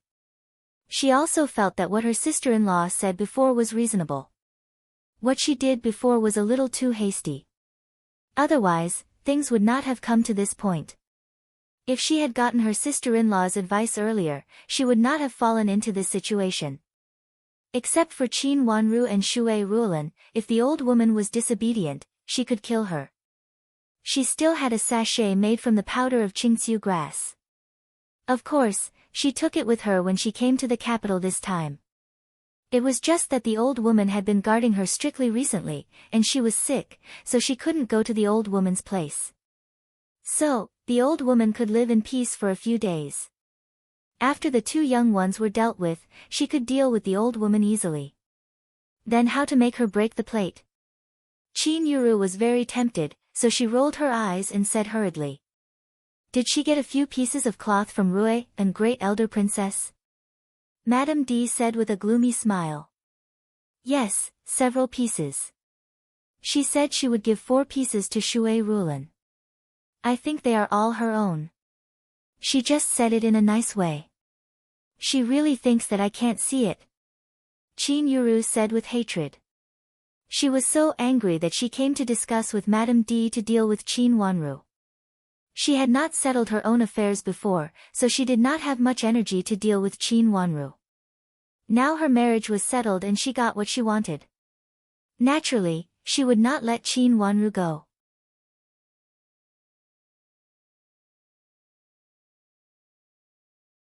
Chapter 217. The brocade was still on the table, and the pastries were still on the table. The cat jumped in from nowhere and jumped on the table.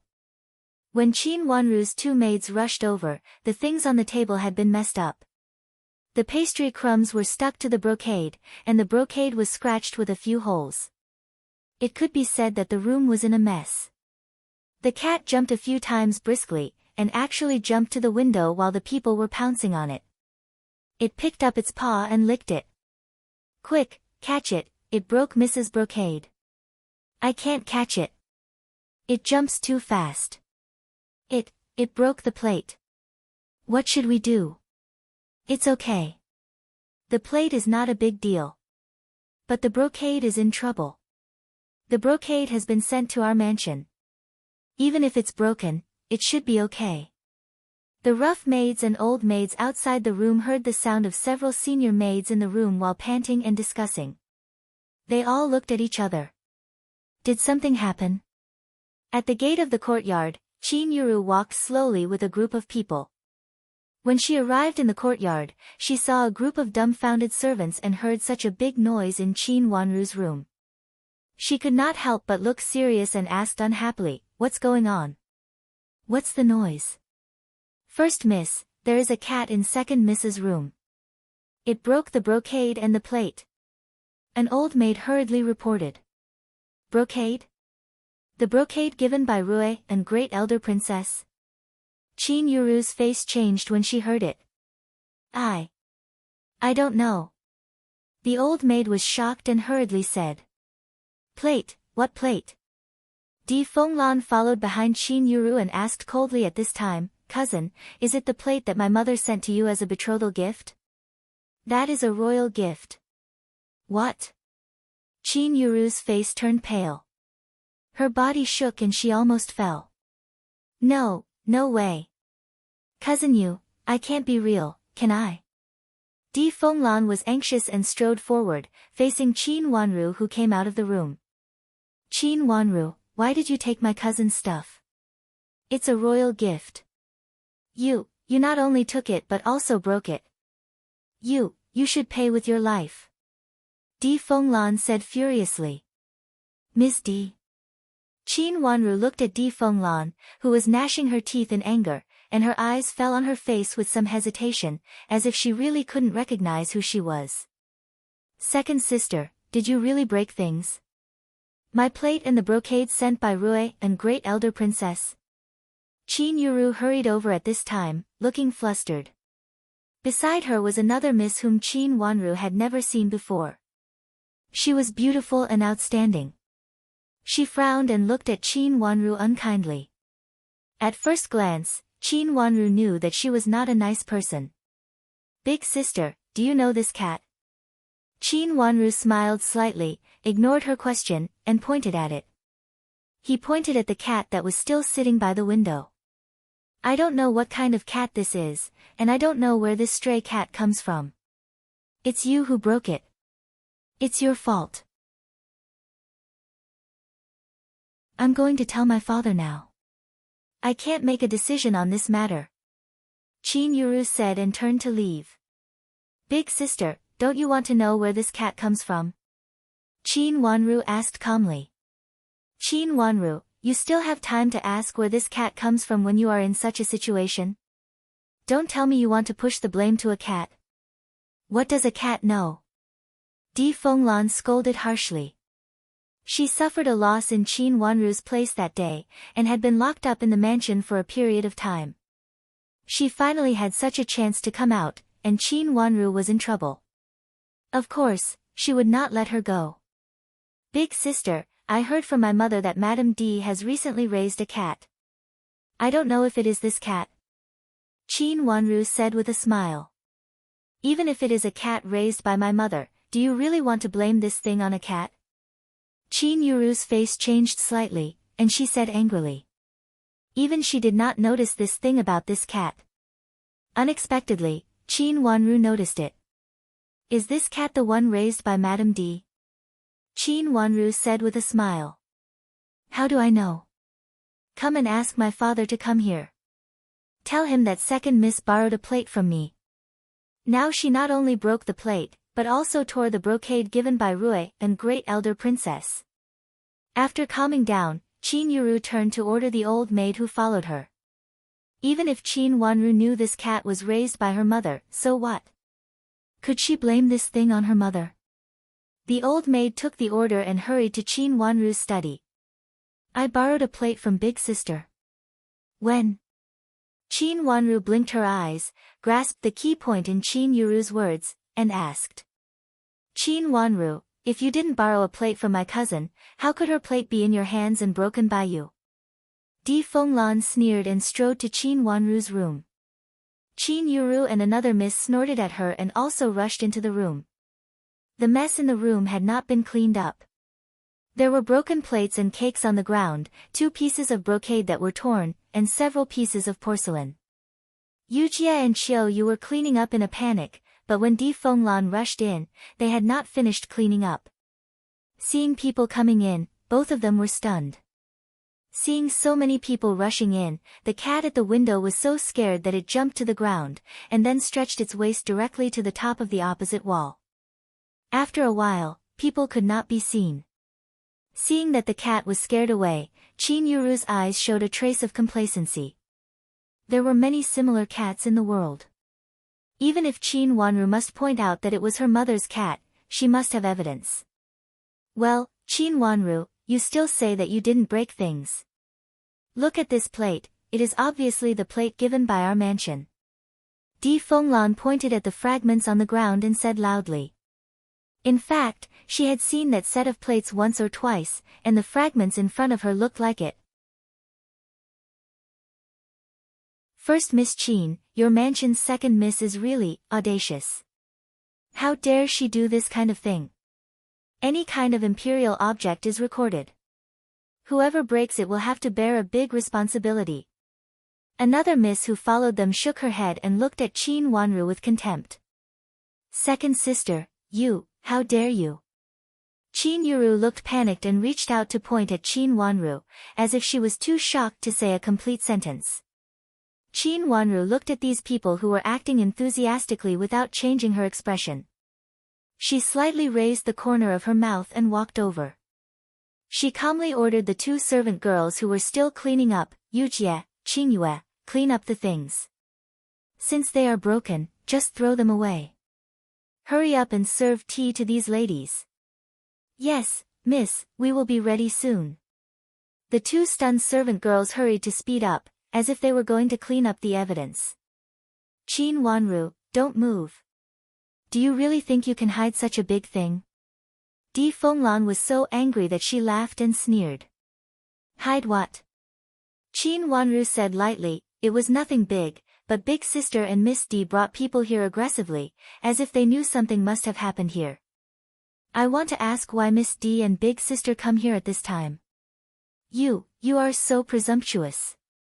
Seeing Qin Wanru being so disrespectful, Di Fenglan raised her eyebrows and said, kneel down and ask for forgiveness. How dare you? Miss D, I really don't understand what you are talking about. Why should I kneel down and ask for forgiveness? And what does Big Sister's plate mean? What did I do with that plate?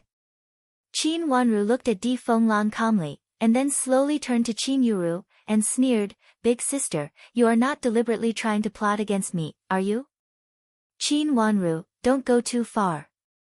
Di Fenglan was so angry that she was about to tremble. She had always looked down on Qin Yuru, not to mention Qin Wanru. She never expected that one day she would be ridiculed by Qin Wanru. I went too far, Miss D. You and Big Sister plot against me. Do you mean to destroy the imperial object? In this case, kneel down and ask for forgiveness. Qin Wanru suddenly stopped smiling and said coldly. She took a step forward and stared straight at Di Fenglan. You bitch. Di Fenglan did not expect that at this time, Qin Wanru would use her own words to fight back so fiercely, and she was so shocked that she took a step back. Di Fenglan immediately screamed and reached out to slap Qin Wanru's face. Yujie had already been prepared. She took Qin Wanru a step back and happened to avoid Di Fenglan's hand. Second sister, apologize to cousin. Qin Yuru said with a pale face. Apologize? Big Sister came here so aggressively with so many people. Isn't it because you want to get hold of my weakness? It's strange. How could Big Sister have the foresight to know that something happened here? I haven't cleaned up yet, but you brought such a large group of people to block me. I, Miss D, keep saying that I have committed a big crime, and Big Sister means that I borrowed a plate from you. How can I have such a big face to borrow the imperial object from Big Sister?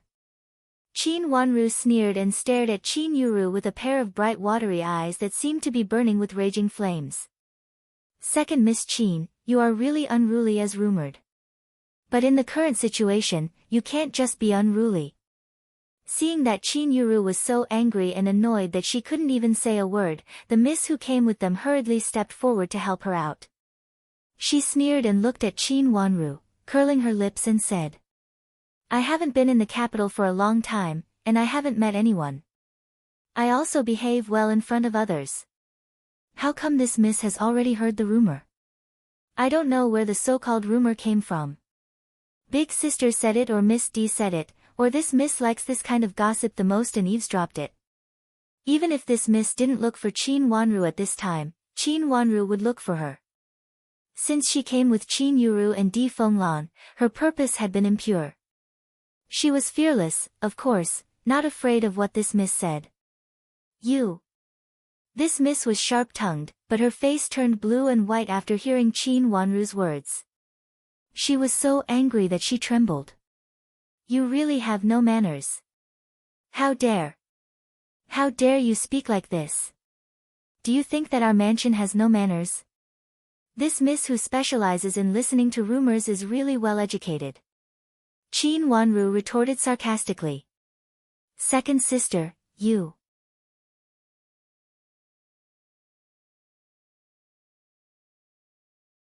Chapter 218. The miss was the most embarrassed one. How could she come to someone else's mansion and say such harsh words, and let the elders of the mansion hear it? She blushed and lowered her head, twisting the handkerchief in her hand fiercely. But she also realized that she was just an onlooker at this time, and it was wrong of her to intervene rashly. Without batting an eyelid, he took a step back and gave the space to the Qin sisters and Di Fenglan. He took a deep breath and suppressed the anger in his heart, which was almost out of control. She looked at Qin Wanru with some vigilance. Just now, she unconsciously let second Miss Qin affect her emotion, and even made her angry. Father, second sister borrowed a plate from me. Son, now this plate is broken, but when I lent it to her, I reminded her again and again that this is a plate bestowed by the emperor and told her to be careful. She said that she would only borrow it for a day, but now it's broken. What should we do? Seeing Qin Huayong coming over, Qin Yuru loosened her grip. She immediately complained. In a breath, she immediately came up to complain. This was originally discussed by her and Madame D. Anyway, she said that she lent it to Qin Wanru. Even if Qin Wanru did not admit it, there was no way to prove it. It was a fact that the plate was broken in Qin Wanru's hands, and Qin Wanru could not deny it even if she wanted to. Even if her father loved Qin Wanru in the past, he had to push her out this time.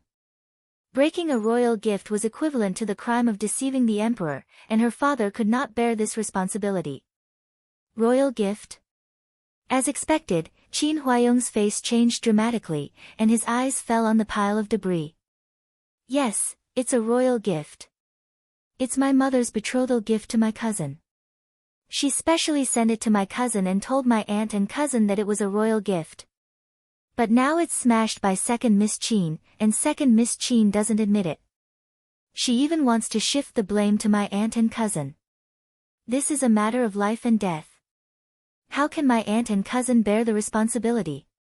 Di Fenglan immediately stepped forward and said. Is this true? Qin Huayong's face was very ugly, and his eyes fell on Qin Wanru's face severely. Father, this is not true.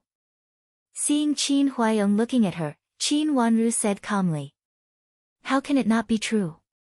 I'm not the only one who saw it. Everyone in this yard saw it. When we came over, the things in your room were smashed. Are you blaming us? Qin Yuru screamed. Hearing what she said, Qin Huayong's expression became even uglier. The veins on his forehead were bulging.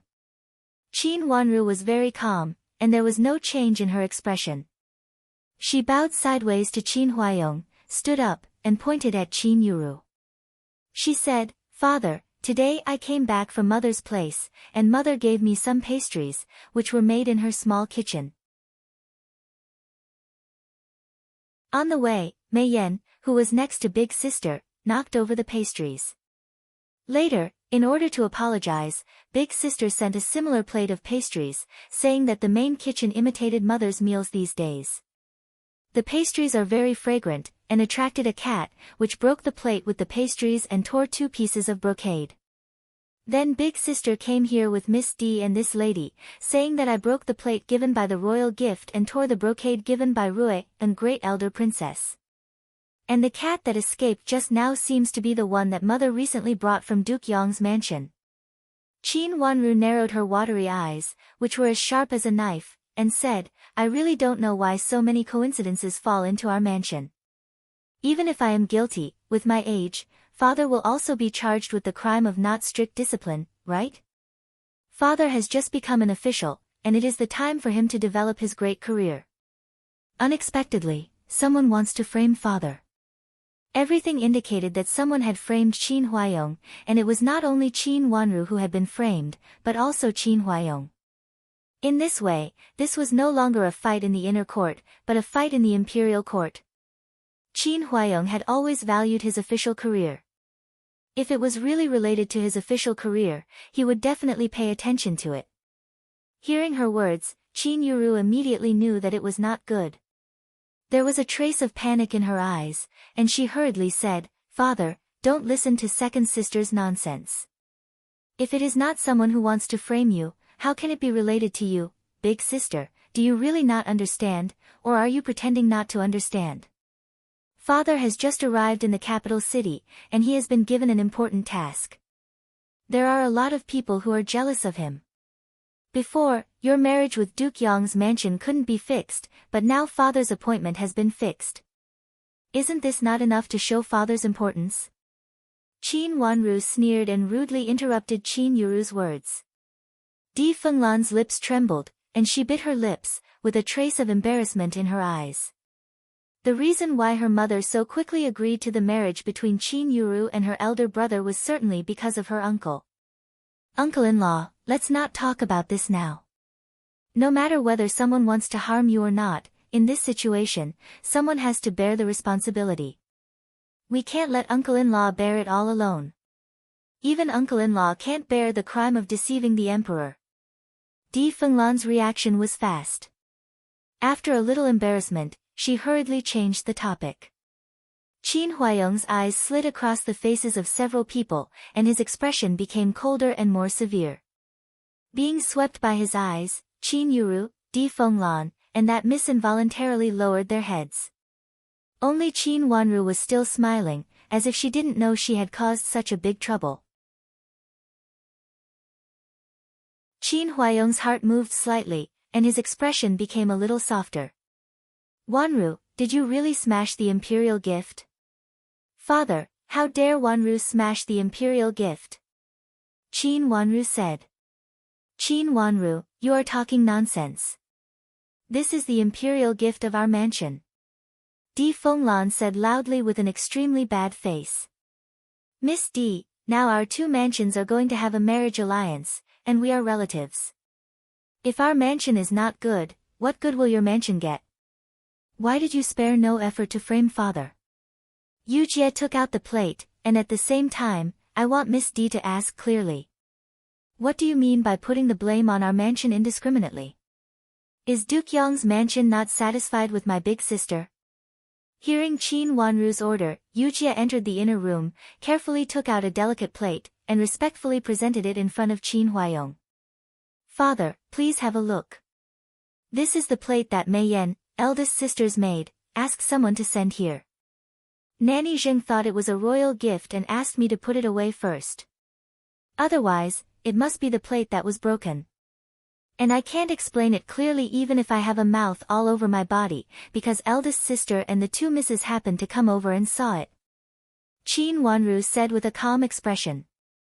Qin Huayong took the plate, walked to the window, and put it under the light.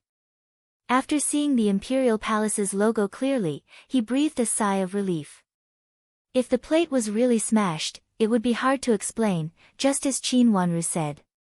He turned back and looked at Qin Yuru sternly. Yuru, what the hell is going on? Qin Yuru and others couldn't believe what they heard. After looking at Di Fenglan, Qin Yuru couldn't help saying in a trembling voice, Father, let me see. Why was there a plate? You have to take a closer look. Qin Huayong said coldly and handed the plate to Qin Yuru. Qin Yuru held the plate with trembling hands and put it under the light. She looked at it carefully according to the method that Madame Di had taught her before. She almost couldn't hold the plate in her hand. It was really the imperial gift. She looked at the debris on the ground with dull eyes. What was it on the ground? Big sister, I don't know what you're thinking. You're my big sister, and we're both father's daughters. Even if we don't get along, it's a matter between us sisters. It's just a small dispute. I'm still young, and so are you.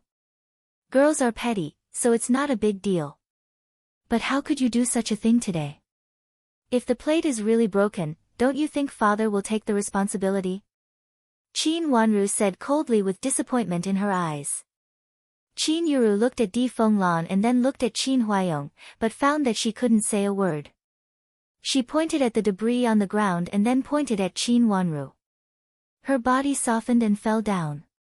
Qin Huayong caught the plate quickly and ignored Qin Yuru. He looked at Qin Yuru with disappointment in his eyes. He could tolerate a selfish daughter, but not a stupid one. Mei Shui reacted quickly. She hurriedly held Qin Yuru and took a step back to stand firm. She shouted anxiously, Miss, first miss. Is this plate a betrothal gift from your mansion? Qin Huayong ignored Qin Yuru and looked at Di Fenglan and asked sternly. It's our mansion's.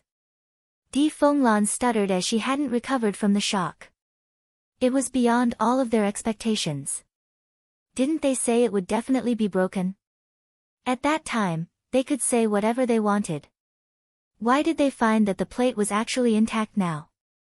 Is your count's mansion dissatisfied with my mansion? That's why you did such a thing. Qin Huayong swung his sleeves coldly and said, I can't talk to you. I'll go and talk to Duke Yong. I don't know how I offended you, so that you spared no effort to deal with our mansion. Qin Huayong was really angry this time. There was no politeness in his words. The killing intent from the battlefield seeped out from his cold voice. Di Fenglan and the young lady turned pale.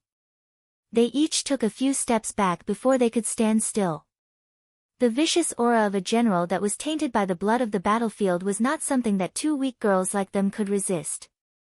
Uncle, this is really a betrothal gift from our mansion. Di Fenglan still murmured, with a smile that was uglier than crying on her face. Fortunately, Second Miss changed the plate. But just now, Second Miss didn't say anything, so we really thought that the plate was broken.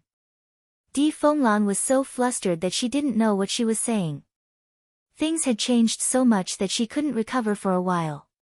Father, look here. Qin Wanru stepped forward and pointed to the plate in Qin Huayong's hand.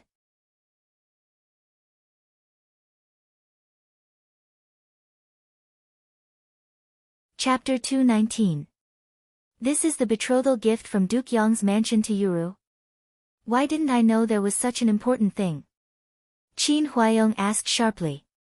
Putting the plate on Madame D's table, Qin Huayong looked at her with gloomy eyes. General. Madame D stood up in a panic. My sister-in-law sent it here. I wanted to tell you about it, but I didn't see you. This was originally a trap. Although she was flustered, Madame D could still keep it under control. Where's the betrothal gift list?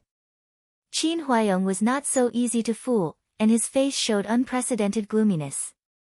It's not finished yet, my sister-in-law said it would be sent here in 2 days. Madame D twitched and said hurriedly. Your Duke Yong's mansion is really generous. Not only do you have the imperial gift as a betrothal gift, but you even send it out without a list. In this case, is it considered that Duke Yong's mansion has lost the imperial gift? That is a crime of deceiving the emperor. Qin Huayong looked at Madame D coldly and said word by word. Madame D was so scared that her face turned pale, and she twitched again. She felt as if she was immersed in cold water, and she murmured, Isn't it in our mansion? How can it be calculated without a list? Qin Huayong was so cold that his eyes fell on Madame D. His eyes were as sharp as a sword, cutting through her disguise mercilessly. Madame D, if something happens to this plate, Qin's mansion will certainly be in trouble, but Duke Yong's mansion will also be finished. The so-called century-old family is actually very fragile, especially your Duke Yong's mansion doesn't have the emperor's favor now. General, Madame D was so shocked that her eyes went blank. She had never seen Qin Huayong being so rude to Duke Yong's mansion. Thinking of the feeling of being on the verge of death that day, she couldn't help shivering. She held the handle of the chair and hid behind him. Since Duke Yong's mansion wants to deal with me, don't blame me for being ruthless. Qin Huayong seemed to not see the trembling in Madame D's eyes, sneered, and turned to leave. General. Seeing Qin Huayong leave decisively, Madame D hurriedly rushed over, hugged Qin Huayong's leg, and screamed. Qin Huayong stood still and looked at her coldly. His eyes were cold and ruthless. Madame D, it was you who schemed to send the plate to Wanru, right? I heard that the cat was also raised by you, right? And the pastries are similar to Rulan's. It seems that you have been plotting for a long time. If you really schemed against me this time, Wanru naturally won't end well, nor will I, and your Duke Yong's mansion can't escape. Madame D, I really don't know whether you are really stupid or not. At that time, I will divorce you, and Duke Yong's mansion won't take you in. No. Madame D begged with a trembling voice. General, I didn't know. I didn't know it would be like this. Sister-in-law gave it to me. This plate has been broken, and there is a crack left from before. You sent this plate here to put the blame on others, not only on Wanyu, but also on the whole Qin's mansion. If something happens to Wanru, Yuru said that the plate was originally in her hands, and Wanru borrowed it. If something really happens to Wanru, she can't escape. You are such a good mother. You really did a good job to push your own daughter into the abyss. Qin Huayong looked at Madame D with disgust, and a sneer appeared at the corner of his mouth. How could he not be disgusted? This matter seemed simple, but it was not. How stupid was Madame D to dare to do such a thing? Looking at the crack hidden in the pattern, he had already figured out the cause and effect. Madame D felt a chill in her heart, her throat tightened, and her heart was cold. She subconsciously tightened Qin Huayong's robe, and her whole body was trembling. If what Qin Huayong said was true, she really couldn't absolve herself from the guilt even if she died 10,000 times. She just wanted to hurt Qin Wanru and kill this little bitch. She didn't mean to hurt Yuru and Qin Huayong at all. Sister-in-law. Sister-in-law said, this matter, it doesn't matter. Madame D almost squeezed out these few words. Her face was full of tears, and she looked at Qin Huayong imploringly. She said it doesn't matter, and you listened to her? You are now a member of Ningyuan Army General's mansion. Madame D, Countess Yong doesn't have any interest in Qin Yuru, right? I don't need to tell you what she is thinking. If something happens to our Qin's mansion, Yuru's marriage will be over. You are such a good mother, but you pushed your own daughter into the abyss. Countess Yong will thank you. Qin Huayong attacked Madame D mercilessly. He kicked Madame D hard, and then turned and strode away. He didn't say another word. But this silent deterrence made Madame D more flustered. She choked and shouted loudly, Nanny Zhou, Nanny Zhou. When Qin Huayong came in, Nanny Zhou was driven out. At this time, hearing Madame D's cry, she hurried in, saw her fall on the ground, and hurried to help her up. Nanny Zhou, my sister-in-law wants to hurt me and doesn't want Yuru to be her daughter-in-law, right? Madame D grabbed Nanny Zhou, as if she was grabbing a life-saving driftwood. Madam, why do you say so? Nanny Zhou turned pale with fright. Is it that my sister-in-law wants to hurt me and doesn't want Yuru to be her daughter-in-law? Madame D still grabbed Nanny Zhou, as if she wouldn't let her go without an answer. Madam, how could Countess Yong want to hurt you? How could she not want First Miss to be her daughter-in-law? Isn't the heir of the Duke living in our mansion every day? How could it be like what you said? Nanny Zhou just hid far away, so she didn't hear the conversation between Qin Huayong and Madame D. At this time, she was still on Countess Yong's side. There are cracks on the plate, there are old cracks on the plate. Madame D suddenly turned around, rushed to the table, picked up the plate on the table, and looked at it with panic in her eyes. Her heart was now turned upside down. She didn't know whether Nanny Zhou was right or Qin Huayong was right. Subconsciously, she wanted to find some evidence. Her mind was very chaotic at this time, and she was almost panic-stricken. She couldn't listen to anyone's words. She wanted to find evidence. The consequences that Qin Huayong just said were too terrible, so terrible that she dared not believe in the family she had believed in for so long. Of course, her daughter was the best. How could Countess Yong not like her? She even did something else because she didn't like her daughter. She held the plate in her hand and shone it against the sun. An old trace appeared on the edge of the delicate pattern. It was very ingenious. It was the pattern of a flower. But if you looked carefully, you could still see that it was an old pattern. Madame D's face became pale without a trace of blood. Her body shook and she almost fell. Nanny Zhou saw that and hurriedly reached out to support her. My sister-in-law is so vicious. Madame D gritted her teeth with hatred. There was really a crack. Since this thing was given to her by her sister-in-law, Madame D didn't believe that she didn't know about it. But she still sent the plate to her and helped her set up a plan to trap Qin Wanru. She only said that she would deal with Qin Wanru and trample that bitch under her feet.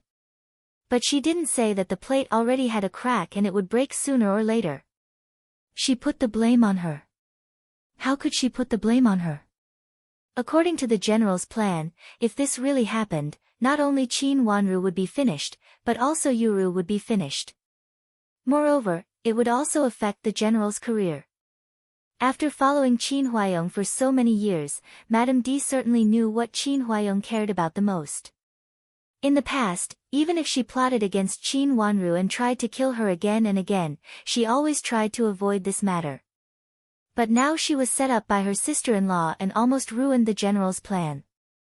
Madam, how can you say that about Countess? Countess is really good to you. She prepared whatever you wanted for you. Even if you wanted a plate from the royal family, she gave it to you without hesitation. Nanny Zhou didn't understand the huge waves in Madame D's heart. She thought that Madame D was possessed, so she hurriedly persuaded her. Pa! Madame D gave Nanny Zhou a hard backhand slap. Nanny Zhou directly staggered 2 steps and almost fell down. She looked at Madame D in astonishment. As Madame D's confidant, she had never been slapped by Madame D. Moreover, she was still confused and didn't know what had happened. She reached out to cover her old face and looked at Madame D with grievance. She murmured, "Madam, what's wrong with you? Your mother's family is Duke Yong's mansion. You can't be estranged from Duke Yong's mansion. I want to go to Duke Yong's mansion." Madame D slightly calmed down at this time. Her lips trembled, and then she slowly gritted her teeth and said. She couldn't bear it anymore. "Madam, think about it again. Don't be anxious. What did the general say?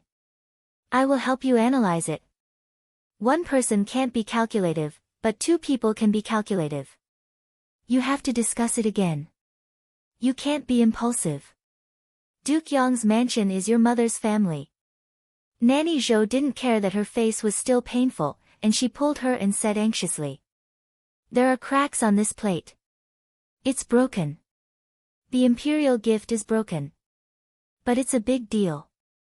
Sister-in-law didn't mention it when she gave it to me. Isn't she trying to make me bear all the responsibility? I really treated her as my sister-in-law. It turns out that in my heart, my Yuru and I are not as good as a cheap niece. This woman wants Di Yan to marry her niece." Madame D gritted her teeth with hatred, but she didn't act so impulsively. How could it be like this? Is Madame D such a person? It was the first time that Nanny Zhou heard about this. She was so scared that her face turned pale and she couldn't even say a word. Nanny Zhou really didn't believe this. But judging from Madame D's actions just now, she knew it was true. For a moment, she didn't know where to start. In the past, she always relied on Duke Yong's mansion. She didn't expect that Countess Yong would secretly plot against Madame D. Let's go. Let's go to Duke Yong's mansion now. I want to find my mother and ask her what she means. Does she really want to kill me and Yuru? Madame D gritted her teeth. She hated Qin Huayong as much as he gave her just now. But before she left, she was called down.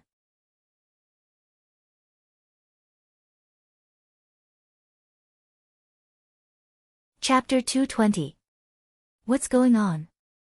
Madame D was shocked and rushed out of the room without caring about Nanny Zhou. "Madam, someone wants to marry First Miss." The servant girl rushed over and knelt in front of Madame D with a pale face. "Who is it?" Madame D grabbed the servant girl, lifted her collar and asked anxiously. "I don't know." It was said that the commotion was so big that even the general was alarmed. He just took the man to the study. Now the whole mansion is full of people, saying that our young miss has an affair with someone. That man came to the door to ask for young miss' hand in marriage. He also said that he exchanged gifts with young miss. When he was at the door, he took out our mansion's hairpin. The servant girl struggled to take a breath and said with difficulty while holding her collar with both hands. Because she was a little out of breath, her face was slightly pale. "Yuru's hairpin." Madame D loosened her hand and staggered. She finally steadied herself. "Yes, it said that First Miss gave it to him privately." It's said that the hairpin has been in love with First Miss for a long time. Today, he came here to marry First Mississippi. Madam, please think of a way. What should we do? The servant girl could finally take a few breaths and spoke more fluently. Madame D's face turned blue. She felt dizzy and couldn't see anything clearly. Hearing Nanny Zhou's voice, she shook her head and finally came to her senses. Madam, let's go to the general's study. After calming down, Madame D gritted her teeth and immediately strode to the outer yard. Who wanted to hurt Yuru? Of course, she didn't believe that Yuru would have an affair with another man. It was Qin Yuru herself who agreed to marry Di Yan, and she was very satisfied with it. How could she do such a thing again? The matter that Countess Yong sent the cracked plate into the mansion just now still lingered in her mind. At this time, she subconsciously wondered if it was another scheme of Countess Yong, or a scheme of Countess Yong and that woman. She had heard from Nanny Zhou that the niece Countess Yong had an ambiguous relationship with Di Yan, which was definitely not the relationship between a cousin and a cousin who abided by etiquette. For this kind of thing, with the previous evidence, it was very likely to lead to the later conjectures.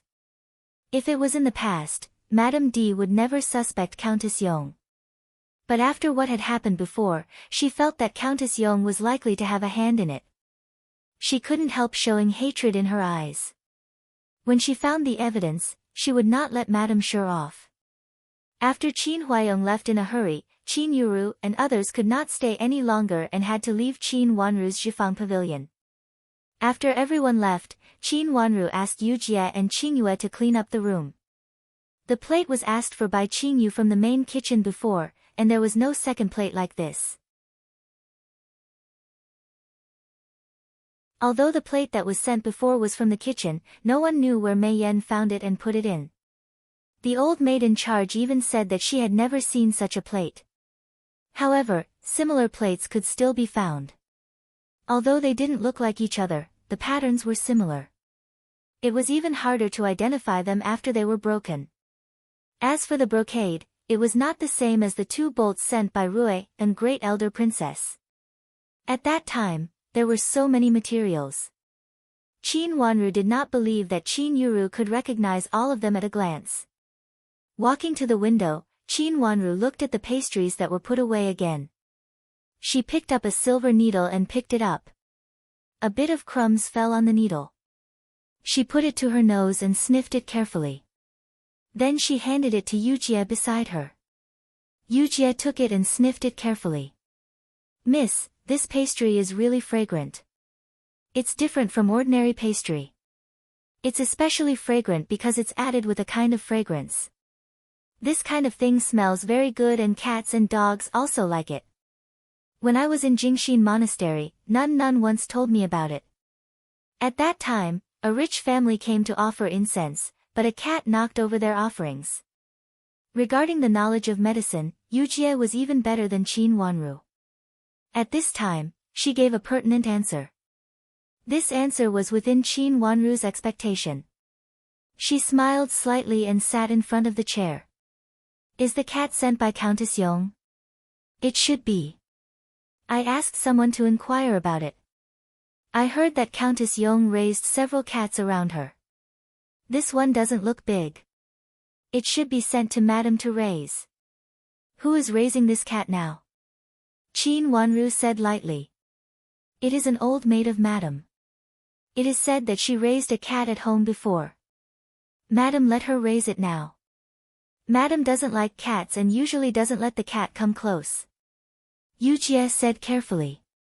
Is there a kind of powder that can be hidden in the cat's body, but won't be released unless it is at a specific time? Qin Wanru lowered her eyes and said slowly. This seems to be there. Yu Jie thought for a while and said. What do you need? Write it down later.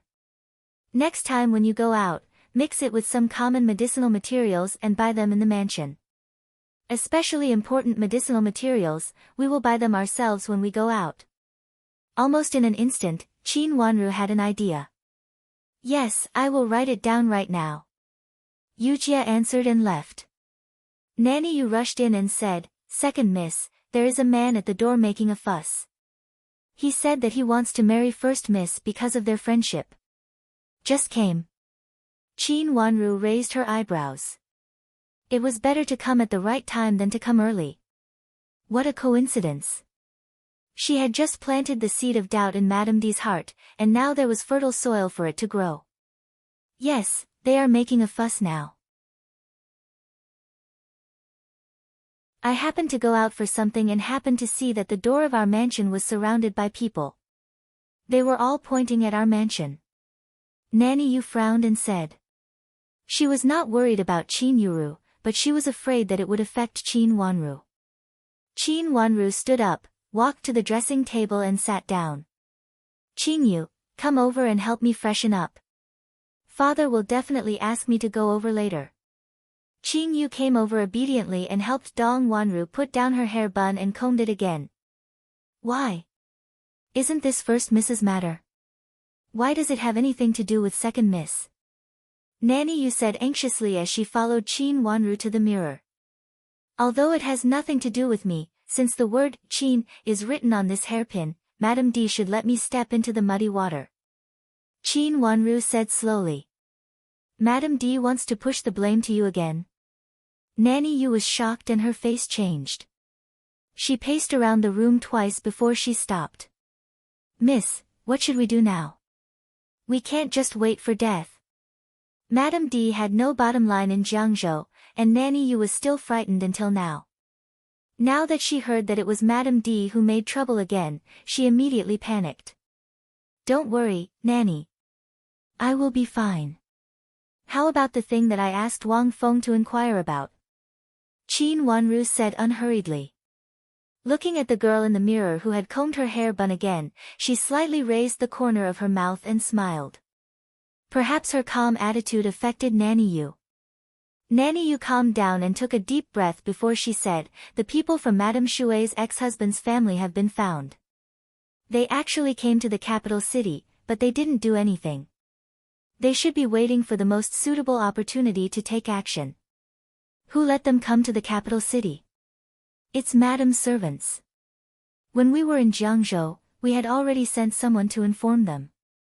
After we entered the capital city, they also got up at about the same time. Nanny Yu reported. She just hurried out because of this matter. Her son told her that there was some progress in the matter. Qin Wanru had no doubt that it was Madame D's people who brought the people from Shui Rulan's ex-husband's family here. This was also the reason why she asked Wang Feng to find those two people so quickly. They could investigate the people brought from Jiangzhou these days.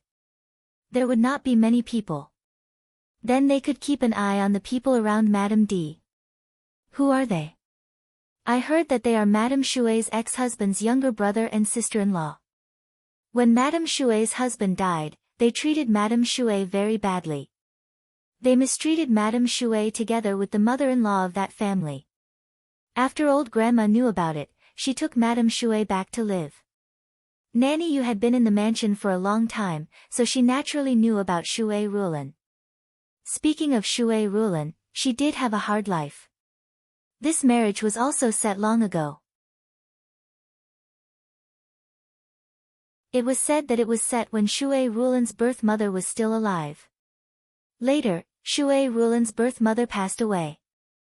In fact, the other side did not want to recognize this marriage.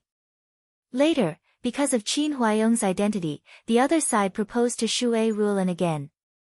Unexpectedly, Shui Rulan's ex-husband died only half a year after they were married. After that, her life in that family was extremely difficult. That family even spread rumors that she was a jinx to her husband. There were a lot of ominous rumors. That was why old grandma was so angry that she brought Shui Rulan back to Qin's mansion. Didn't that family say that mother was free to marry? How dare they come here now? Qin Wanru said coldly. I guess they want to extort some money. This kind of people are very shameless. Previously, they said that Madame Shui could do whatever she wanted. As long as Madame Shui went back, they could even share their property. Now they come out, they just want to extort some benefits from Madame Shui. Except for the young master who died, there is no good character in this family. Nanny Yu said angrily. At that time, she went to pick up Shui Rulan with several people in the mansion. When she saw that Shui Rulan was so skinny that she looked like a skeleton, she was so angry that she almost quarreled with the people in the mansion. A beautiful girl had been tortured to the point that she didn't even look like a human half a year after marrying into the family. Any family would feel sorry for her. Nanny Yu had never seen such a harsh and heartless family before.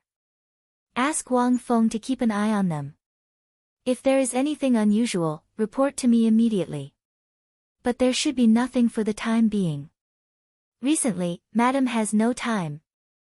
Qin Wanru lowered her eyes, and her butterfly-like long eyelashes fluttered twice. Recently, there were many things, and Madame D was busy for a while. Originally, her mother and herself were her biggest enemies. After what happened today, Madame D now hated not only her mother and herself the most. Based on Madame D's character, she did not look like a person who would suffer losses. Second miss, the general invites you to the study. Suddenly, there came the voice of a servant girl at the door.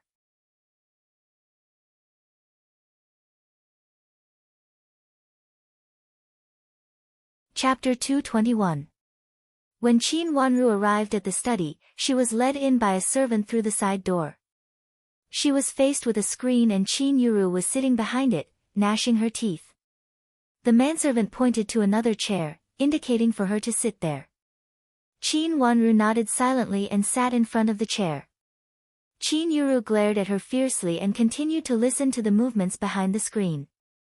You said that this hairpin belongs to my cousin. Do you have any proof? Qin Wanru listened carefully and heard Di Yan's voice first. A trace of deepness flashed in her watery eyes. Di Yan seemed to be increasingly dissatisfied with Qin Yuru, otherwise he would not have intervened here at this time. At this time, even if Di Yan was full of doubts, he had to avoid it. Directly coming to the study and intervening in this matter showed his impoliteness, or it could be said that his dissatisfaction with Qin Yuru was already written on his face. Young master, first Miss Qin and I love each other at first sight. Since we met, we have been giving each other hairpins. If you don't believe me, you can check with first Miss Qin. I have given her a hairpin passed down from my ancestors. Although I am now poor, the hairpins passed down from my ancestors are 100% good. Kneeling in the study was a thin man. Although he was young, his eyes looked a little wretched when he rolled them. He had already been beaten up by Qin Huayong earlier, and his face was covered in bruises. However, this did not stop him from continuing to bite Qin Huayong to death. Nonsense. Qin Yuru could not bear to listen to him anymore. She suddenly stood up and walked out with a livid face. She walked to the man and gave him a hard kick. At the sight of Qin Yuru, the man immediately shouted, "First miss, you accepted my token of love and gave me an ordinary hairpin as a token of love. Then you disappeared. If I did not come to you today, you would not recognize me, right? That hairpin is passed down from my ancestors. Our ancestors were also officials. This hairpin is the most valuable thing left by our ancestors." Bastard! Seeing that the man was getting more and more ridiculous, Qin Huayong was so angry that he picked up the glass beside him and smashed it at the man's head. The man cried out in pain and held his head tightly as he wailed. "Cousin, go and see if you have this hairpin. If you do, return it to him. This kind of person is not worth it." Di Yan said with a frown. "Cousin, what do you mean? You mean I have this hairpin? I took this man's hairpin. Is what happened between us true?" Qin Yuru couldn't help crying. She wiped her tears with a handkerchief and said with hatred. "I'm not saying that you have this hairpin. It's not worth it for this kind of person. He's just a local ruffian. It's not good if things get out of hand." Di Yan said in a low voice. "How can you be sure it's me? I've never seen this person before. That hairpin is from Qin's mansion. I'm not the only one in Qin's mansion who has a hairpin. Can't my second sister have it? You can't give it to an outsider in my name." Although Qin Yuru hated Di Yan for saying this at this time, she still accused Qin Wanru under Madame Di's hint. Where did you come from? How dare you frame an official's daughter? Do you want to die? Madame Di said sinisterly. At this time, she also hated in her heart. If she had known this would happen, she wouldn't have used that woman to frame Qin Wanru. She didn't expect that it was her own daughter who was being framed. When she saw this hairpin, she understood everything. The reason why she had played the role of Dong Xiu'er was to get this hairpin from Dong Xiu'er. Of course, her purpose was to ruin Qin Wanru's reputation. The hairpin was taken from Dong Xiu'er. In order to get rid of the crime, it was very likely that Dong Xiu'er would push the blame onto Qin Wanru. With Dong Xiu'er's temperament and the fact that she had never left Jifang Pavilion, if she really said so, there would be people who would believe her. Moreover, she had some specious evidence, and this matter would be considered a success. Unexpectedly, this matter fell on Qin Yuru. At this time, Madame Di couldn't wait to tear Ning Kaisian into pieces. How could she not know who was behind this matter? That bitch, how dare she do this? She looked at Di Yan suspiciously. Originally, she liked this nephew very much, but now he was not pleasing to the eye no matter how she looked at him. He was not only dissolute, but also had an ambiguous relationship with Ning Kaisian, the bitch. Of course, Countess Yong was the one who pulled the strings. Both of them were not good people. If she had known this, she would have made this woman's reputation worse. Madame Di was resentful and aggrieved. She knew the truth of this matter, but she couldn't say it. She could only hint that this matter had something to do with Qin Wanru, which made Qin Huayong call Qin Wanru over. Madam, First Miss and I are really in love with each other. Please don't break us up. At first glance, this person was obviously stubborn. After hearing Qin Yuru and Madame Di's words, he still refused to give up. My daughter has been engaged with my nephew for a long time. She will be the future wife of the heir of Duke Yong. How can you compare with my daughter? How dare you say that my daughter and my daughter are in love with each other? Madame Di was so angry that she trembled all over. She pointed at Di Yan and said angrily. Although my family background is not as good as the heir of Duke Yong, my ancestors are also famous. In addition, I am very good to First Miss Qin. When we are together, we have already had skin contact. Otherwise, I would not have given her such a precious hairpin. First Miss Qin said that she likes people like me, so I have no choice. A scoundrel was a scoundrel. At this time, of course, he could say anything. His words made Qin Yuru's face turn red. She almost couldn't breathe. She reached out to hold Mei Shui's shoulder and was about to give this person another hard kick. However, this man was already prepared. When he saw Qin Yuru was about to lift her leg again, he reached out to hold Qin Yuru's leg and pulled it hard. Qin Yuru lost her footing and fell down, coincidentally falling on this man. The man hurriedly let go of Qin Yuru's leg and reached out to hold Qin Yuru. His face was full of joy. Yuru, I know that you are sincere to me. When we met in private before, you said that you would soon give birth to a big fat son for me. You said that you might be pregnant. You should be careful now. It happened so suddenly that Madame Di and Di Yan did not notice that Qin Yuru had already fallen into the man's arms. Madame Di reacted quickly. She grabbed Qin Yuru with one hand and slapped the man with the other.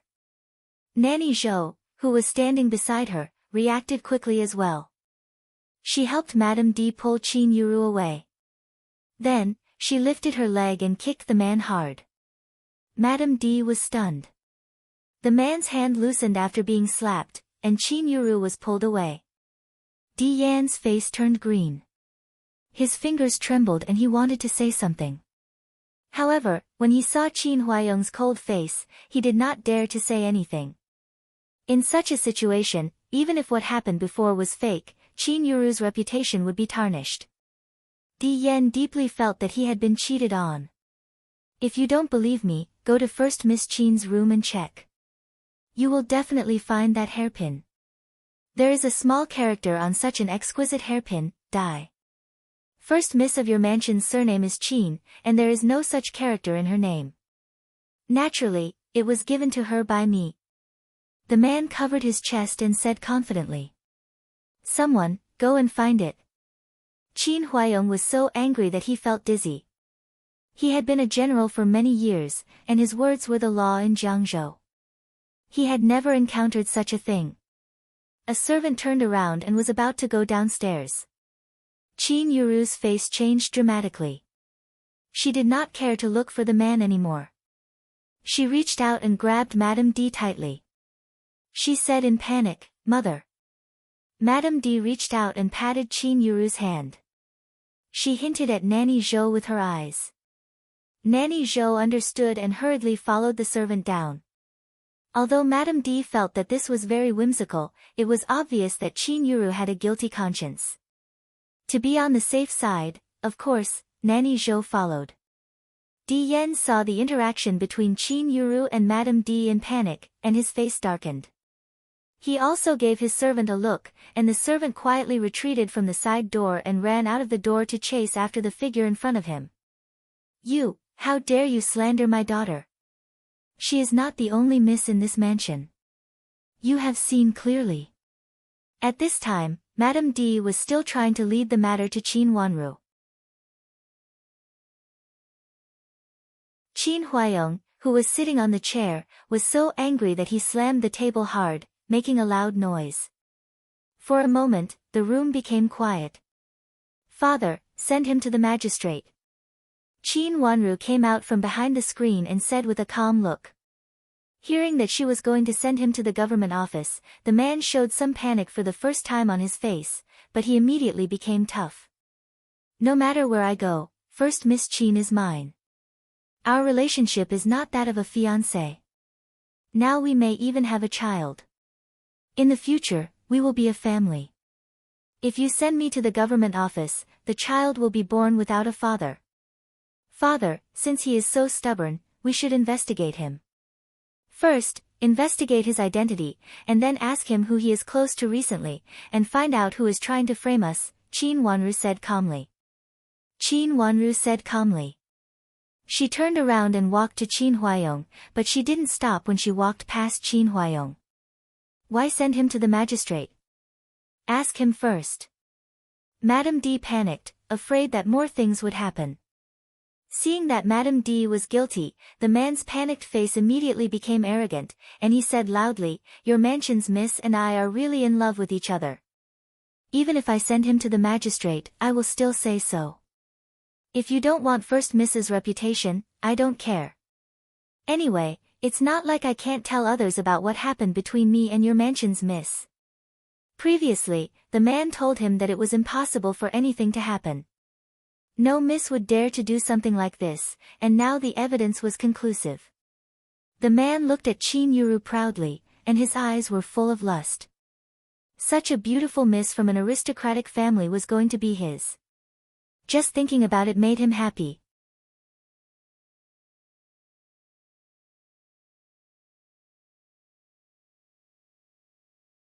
Chapter 222. Qin Huayong was a general. Unlike the other generals in the study, there was a sword hanging on the wall behind him. When Qin Wanru just walked over, she took down the sword from the wall, walked over and put it on the man's neck. Feeling the coldness on his neck and the dazzling cold light of the sharp blade in front of him, the man stiffened. "Father, I don't know who ordered this little thief to deliberately make trouble in our mansion with the excuse of Big Sister's lost hairpin. He wanted to assassinate you. Father accidentally killed him. It's not a big deal, is it?" Qin Wanru looked back and smiled like a blooming flower. She was elegant and beautiful, which formed a sharp contrast with Qin Yuru, who was flustered and exasperated but helpless. Qin Huayong understood and nodded. "I killed him. He's just a little thief. Father, you can not only kill him, but also kill his whole family. Although he seems to be alone, he must have his whole family. Of course, you can also dig up the graves of his dead relatives and scatter their ashes." Qin Wanru's smile became softer and she even glanced at the man. Being stared at by her, the man felt as if his heart had been gripped by a strange hand. In his eyes, there was only a deep sense of fear and trepidation. It was as if something had gripped his heart, causing him to tremble in fear. Indeed, both his parents died and he was just a ruffian. But he still had an aunt who loved him and raised him since he was a child. He also treated her as his own mother. Me. Miss, it's a little late to say it now. Qin Wanru interrupted his trembling words and slightly tightened her grip. The man only felt a chill on his neck and immediately screamed in shock. Miss, I'll say it all. Someone asked me to kill First Mississippi, but I don't want to know. Your life, the lives of your whole family, and your parents can't live in peace in the underworld. Isn't it better? You're really brave for a little money. Qin Wanru said with a pitiful look. Then she looked down at the tip of her sword. The sword was so sharp that it cut the man's neck, and blood slid down. Di Yan couldn't help taking a step back. He looked at Qin Wanru in disbelief with a pale face. Was this really the Qin Wanru who looked delicate in the past? Recently, when Di Yan saw Qin Wanru, he always liked to look at her. Qin Wanru, who gradually showed the traces of a young girl, was no longer an inconspicuous child. Anyone could imagine her beauty in the future. However, right now, she was actually holding a sharp sword without batting an eyelid. The tip of the sword was dripping with blood, reflecting a strange coldness on her face. Di Yan didn't dare to think about anything else. He hurriedly lowered his head to hide the panic in his eyes. He had seen many women in his life. Some were beautiful, some were delicate, some were pitiful, and some were fierce. However, he had never seen a woman with such a beautiful smile and such ruthless actions. Even if there was still some charm in his heart, it all disappeared at this moment. Second miss, it was the people of Ning's mansion who asked them to do this. It really has nothing to do with me. The hairpin was also given to me by the people of Ning's mansion. The supervisor thought that he went around in circles, and I didn't know about it. I also have someone in this area, and I followed him into Ning's mansion. After that, I saw the supervisor go in and out of Ning's mansion several times. With the sword on his neck and Qin Wanru's previous words, the man trembled all over. He was afraid that Qin Wanru couldn't control herself and would kill him. He was so anxious that he blurted out everything. At this time, he didn't dare to hide anything. The reason why he followed the steward who ordered him to do this was to see who ordered him to do this. A ruffian like him wouldn't be able to live well if he wasn't cautious. When he found that the supervisor was from Ning's mansion, the ruffian didn't go to him directly. He wanted to extort money from the supervisor after the matter of Ning Yuan army general's mansion was settled, and then he could get money from both sides. However, it seemed that he was about to lose his life. The ruffian didn't dare to hide anything anymore. Not to mention that he would answer whatever was asked. Even if she didn't ask, he would answer in a hurry, for fear of accidentally angering Qin Wanru. The reason that Qin Wanru said before was completely reasonable. It was normal to assassinate an imperial court official, be killed on the spot, and then have his whole family executed. Ning's mansion? Which Ning's mansion? Ning Caishian's Ning's mansion. Qin Yuru suddenly understood. She suddenly rushed over, grabbed the man's neck, and screamed. Qin Wanru loosened her grip and the sword was released from the man's neck. If Qin Yuru rushed over recklessly, the man would be hit by the sword. She was just trying to scare the man. If she really did what she said, it would take more than a few words from the Qin's mansion. Of course, if something really happened and the man was killed on the spot, it had nothing to do with Qin Yuru, because she was the one who held the sword. At this time, Qin Yuru still wanted to push the blame to her. Qin Wanru slightly sneered and glanced at Qin Yuru's face. Of course, she didn't do this to help Qin Yuru. If they fought each other, then Duke Yong's mansion could not take care of themselves and could not interfere in the affairs of Qin's mansion at will. With Duke Xing's mansion eyeing them covetously, they should kill their claws and teeth first. She took 2 steps back, turned around, and walked to Qin Huayong. Then she respectfully handed the sword to Qin Huayong, and then stood behind Qin Huayong calmly. Qin Huayong's eyes fell on the tip of the sword in his hand, and blood fell from the tip. He raised his head and looked at Qin Yuru, who seemed to have the upper hand at this time, and was disappointed. Why? Wasn't this his biological daughter? Why was his biological daughter not like this? Qin Wanru was a brave girl from a family of generals, but not Qin Yuru, who not only did not help the situation, but also made things more messy. If Qin Yuru was like Wanru, he would not have to worry so much, or Wanru was really his biological daughter. How good it would be. Yes, it's the Ning's mansion with an extremely bad reputation. I heard that the first miss in the mansion has an ambiguous relationship with an heir, and the relationship between them has been unclear for a long time. And the second miss also has that kind of ambiguous relationship with another child from an aristocratic family. Of course, the ruffian said everything at this time. He was afraid that Qin Yuru did not understand, so he explained a few more words. Di Yan's face changed from blue to white. Of course, he also knew whose mansion this so-called Ning's mansion belonged to, and for a moment, he felt ashamed and resentful. He only felt that he had been disgraced by Ning Kaixian and Qin Yuru. Father, I'm going to bring people to smash that bitch's mansion and tear her mouth. Let's see if she dares to do this in the future. Qin Yuru turned to look at Qin Huayong and screamed. She had been suppressed before, and it was not easy for her to figure out the truth. How could she let it go? She stared at Di Yan fiercely. She would not forget that this matter had something to do with Di Yan. Father, report it to the government and arrest Miss Ning. It is also a crime to frame an official's family, Qin Wanru added unhurriedly. Uncle-in-law, please wait. Di Yan thought it was true and became anxious. Wait for what? Wait for what? Could it be that you have something to do with her? Qin Yuru was mad with anger. She was as angry as she was before. She turned her head and stared at Di Yan, gnashing her teeth. She did not care that she was in front of others and shouted at Di Yan. She shouted at him. Qin Yuru, what's wrong with you? What does this have to do with me? Di Yan was also anxious. It doesn't matter. She will find her way here and get someone to ruin my reputation. Tell me, are you still in cahoots with them? Di Yan, don't forget that I'm only engaged to you now. Qin Yuru said with hatred. All the concerns that had been suppressed in her heart before suddenly came out. Qin Yuru's eyes were filled with hatred. Some words could not be held back.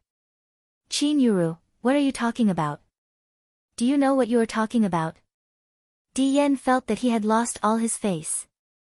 For a moment, he felt a little guilty and angry, so he could only shout louder. Di Yan, have you always disliked me and didn't want to be engaged to me? You have been delaying this marriage until you could not delay it any longer because of this woman. Well, I will go to Ning's mansion later and drag this woman to the street. I will let people see how this shameless woman seduces you. Not only did Di Yan not comfort her, but he also kept shouting at her. The anger and grievance in Qin Yuru's heart suddenly rushed out. If it were not for Duke Yong's mansion's delay in responding, she would not have chosen Qi Tianyu, would not have plotted against Qin Wanru, and would not have lost her reputation in Jiangzhou, so that everyone in Jiangzhou would laugh at her. She had done so much for Di Yan. Not only was Di Yan not grateful, but he also had an ambiguous relationship with another woman and even caused that woman to ruin her reputation. The so-called new hatred and old hatred were nothing. Qin Yuru was so angry that her eyes turned red. She stepped forward and grabbed Di Yan's sleeve, demanding an explanation from him. These words resonated with Madame Di, and she stared at Di Yan coldly. Di Yan fiercely swung his sleeve, bowed to Qin Huayong with a livid face, and then turned to leave. He felt that Qin Yuru was too simple and unreasonable. Seeing him swinging his sleeve and leaving, Madame Di's face became more and more gloomy. She had some doubts before, but now she was sure. Di Yan respected his aunt so much that he would bow to her when he saw her. But now he ignored her and left. It must be Madame Sure who taught him to do this. Everything in front of her was also Madame Sure's instigation. Otherwise, how could that bitch have the courage to ruin Yuru's reputation? General, you must seek justice for Yuru. Madame D covered her sleeves and burst into tears to hide the hatred in her eyes. Well, don't cry. Guards, take them out and send them to prison. Looking at the mess in the study, Qin Huayong frowned and said sternly. After being shouted at by him, both Madame D and Qin Yuru could not help but stop crying with red eyes. 2 guards came in from outside. Regardless of how the man struggled, they knocked him out with a slap and dragged him out like a dead dog.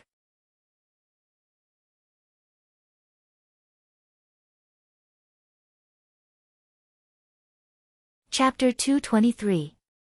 Qin Wanru followed Qin Huayong out. When she walked out of the room, she saw Qin Yuru crying on Madame D, whose face was livid and her body was trembling. A servant fell to the ground. It was the servant sent by Qin Huayong. Mei Shui knelt on the ground and asked for forgiveness. It was obvious that she had been beaten by Qin Yuru and one side of her face was swollen. What happened? Qin Huayong asked sharply.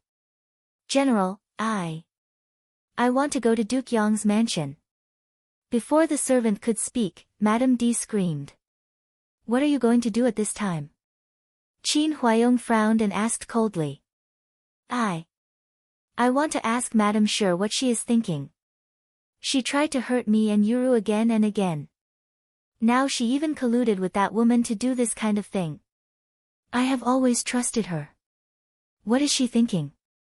Madame D was so angry that she didn't call Countess Yong's sister-in-law, but directly used her surname. The cause and effect and all the things were strung together. At this time, Madame D felt that Countess Yong was involved in all the things. Of course, the purpose was to marry the niece of Ning's mansion. Madame D didn't want her daughter to marry into Duke Yong's mansion. How could she bear it? Off you go. Qin Huayong thought for a while and didn't stop her. He warned her with a cold face, think carefully about what you are going to say. I know. Madame D said with hatred. She patted Qin Yuru to comfort her and then pushed her away. She couldn't hide the anger on her face and turned to leave. Qin Huayong looked at Madame D's back thoughtfully. A trace of darkness flashed in his eyes. Then he turned to look at the servant who just got up and asked in a low voice, what happened? General, I went to check first Mrs. Things and found the hairpin. Then I brought it here for you to check. I didn't expect to meet the heir of the Duke coming out. The heir of the Duke and his servant snatched the hairpin from my hand and knocked me over. On the ground. The servant said anxiously. Is there really a hairpin? Qin Huayong turned to Qin Yuru with cold eyes. I don't know. Qin Yuru panicked and stammered. She was not confident when Madame D was not here. She looked around and it was obvious that she was guilty. Are you going to tell me or not? Qin Huayong said coldly. His eyes were sharp. If you don't say it, then never speak of this matter again. Since it had happened and the hairpin had been taken away by Di Yan, even if Qin Yuru didn't want to say anything, she would be forced to say it in the end. However, Qin Yuru couldn't explain it clearly because she picked up the hairpin on the road. Qin Wanru thought about it calmly and her eyes fell on Qin Yuru's panicked face. If his father said so, he would definitely do so. This was actually a warning to Qin Yuru. Qin Yuru seemed to realize something and suddenly screamed, Father, how can you do this to me?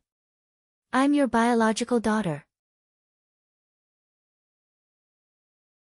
Qin Huayong's face was very gloomy as he said in a stern voice, What nonsense are you talking about? Someone, take the young miss away and keep an eye on her. The 2 old maids on the side looked at her and finally stepped forward with a little timidity to pull Qin Yuru. Qin Yuru suddenly shook off the hands of the 2 old maids and cried again, Father, Father, how can you be so partial? I'm your biological daughter. Isn't Wanru my daughter? Just because she's not your mother's child, you don't recognize Wanru? Yuru, I always thought that you were different from your mother. Although you made a mistake, at least you were kind and wouldn't be provoked to do those evil things. But I didn't expect you to be so stupid. I don't know who deceived you. Qin Huayong's words were harsh and his face was extremely gloomy. Qin Yuru had never seen Qin Huayong treat her like this. Her face turned pale and she said, "Father, it must be second sister who said something in front of you. I've never done anything wrong. It's just because second sister has bad intentions. As for the fact that second sister is not your biological daughter, the whole mansion knows it. I'm not the only one who said it. The whole mansion is talking about it." "Who is talking about it?" Qin Huayong suddenly raised his voice and his expression became more and more severe. "If you listen to Countess Yong's nonsense again, I'll directly lock you in the nunnery, lest you don't know people well and do stupid things all day long. Look at Countess Yong, I know she doesn't want to marry you." "Father!" Qin Yuru cried. "Get out of here!" Qin Huayong shouted without pity. The two old maids hurried to pull Qin Yuru. Qin Yuru glared at Qin Wanru with red eyes, turned around and ran away with tears covering her face. She hated Qin Wanru to death. She was the biological child, but her father was so protective of a bastard. Qin Wanru raised her eyebrows and looked at Qin Yuru indifferently. A trace of strangeness flashed in her eyes. Mei Shui hurriedly got up from the ground, bowed to Qin Huayong, and hurried to catch up. "Father, am I really not your biological daughter?" Qin Wanru's voice came from behind Qin Huayong, with a bit of sadness and sadness. "Of course you are my biological daughter. How could you not be? Madame D is narrow-minded, and raised your big sister like this." Qin Huayong turned his head and his eyes fell on Qin Wanru gently. He reached out his hand and seemed to want to touch her head, just like when she was very young. In Qin Wanru's memory, Qin Huayong would occasionally touch her head gently, but this memory was so long ago that she almost forgot it. She looked up subconsciously and saw Qin Huayong's hand stiffen in front of her head, and his expression was a bit stiff. Then she saw his hand slowly fall down, but it was not the top of her head. "Father!" Qin Wanru blinked and said with a little surprise. "You are a good girl. Your big sister thinks wrong. No matter what, you are sisters, and blood is thicker than water." Qin Huayong's hand fell down, and he seemed to suddenly become a lot older. He sighed deeply and said, "I am old. You sisters should support each other in the future. Your big sister is now bewitched by Countess Yong. Is Madame D going to find Countess Yong now? Will Duke Yong's mansion break off the engagement with our mansion?" Qin Wanru did not ask about the previous matter, but curiously changed the topic. This made Qin Huayong secretly heave a sigh of relief, and his expression returned to normal. "They will not break off the engagement with us." He raised his head and looked in the direction of Duke Yong's mansion. Duke Yong's mansion is not the Duke Yong's mansion in the past. He did not say much, but Qin Wanru had understood the meaning of Qin Huayong's words. In the past, Qin Huayong looked down on Qin Yuru, and then immediately fixed the marriage with Qin Yuru. Although the matter of Ning Kaisian broke out, the real reason was actually her father's official position. Not everyone could bear the responsibility of a military officer with real power. In the last life, her father's official position after entering the capital city was even lower than that in this life, but Duke Yong's mansion still married Qin's mansion. Although Countess Yong always seemed to like Ning Kaisian and did not want Qin Yuru to be her daughter-in-law, she finally compromised and married Qin Yuru. From this, it could be seen that the real strength of Duke Yong's mansion had already been weakened. It was just maintaining the dignity of an aristocratic family on the surface. With Countess Yong's temperament, she even liked Ning Kaisian, the daughter of a declining aristocratic family, which had already explained everything. Later, what she did by relying on Madame of Duke Xing, all showed that Duke Yong's mansion was only beautiful on the surface. After thinking about this, Qin Wanru slightly lowered her head to hide the deep and gloomy look in her eyes. When she raised her head again, she still looked like a beautiful girl. The hairpin fell into the hands of heir of Duke Yong. Is it okay for big sister? It's okay. Di Yan is not upright. Even if he got the hairpin, so what? Qin Huayong actually despised Di Yan, the playboy. In his opinion, he would rather look down on Qi Tianyu than Di Yan. But at that time, because Madame Di took advantage of Shui Rulan and because of some hesitation in his heart, this matter had come to this point. Every time he thought of this, Qin Huayong's face darkened. In fact, there were some things that he had been hesitating about. Duke Yong's mansion was not a good match, but now it seemed that Qin Yuru only had this best choice. It's okay. Qin Wanru smiled slightly and seemed to be relieved. After bowing to Qin Huayong, she left. Seeing Qin Wanru turn and leave with Yujie, Qin Huayong stood there with his hands clasped behind his back. He looked at her little back with unclear eyes and sighed for a long time. Miss, the hairpin has been taken away by child D. Is it really okay? After leaving the garden of the study, Yujie lowered her voice and asked. In her opinion, this hairpin was like a stain on Qin Yuru's reputation, and it was a stain that could not be explained clearly. How could it fall into the hands of the angry Di Yan so easily? Di Yan is very angry, so is Madame D. And about the plate, my father must have reprimanded Madame D. Qin Wanru smiled slightly and said without looking back. There seemed to be a faint feeling of peeping at her back. She keenly sensed that Qin Huayong was looking at her, so she bit her lip and suppressed the trace of strangeness in her heart. She must be thinking too much. Is Madame D going to Duke Yong's mansion to make trouble? Yujie blinked her eyes and suddenly laughed. That's great. This Countess Yong is not a good person at first sight. She has been making trouble behind Madame D and First Mississippi. She is really annoying. Now it depends on how she will counterattack. Qin Wanru's eyes became cold. The next person to be dragged out was Madame of Duke Xing. You're tuning in to the Blissful Bookshelf YouTube channel. We're so grateful for your support and don't forget to subscribe to join us on this incredible journey through captivating stories. Your generosity through donations truly makes a world of difference, as it's the primary source of revenue that allows me to expand and enhance this channel for you. Thank you from the bottom of my heart for being a part of this adventure.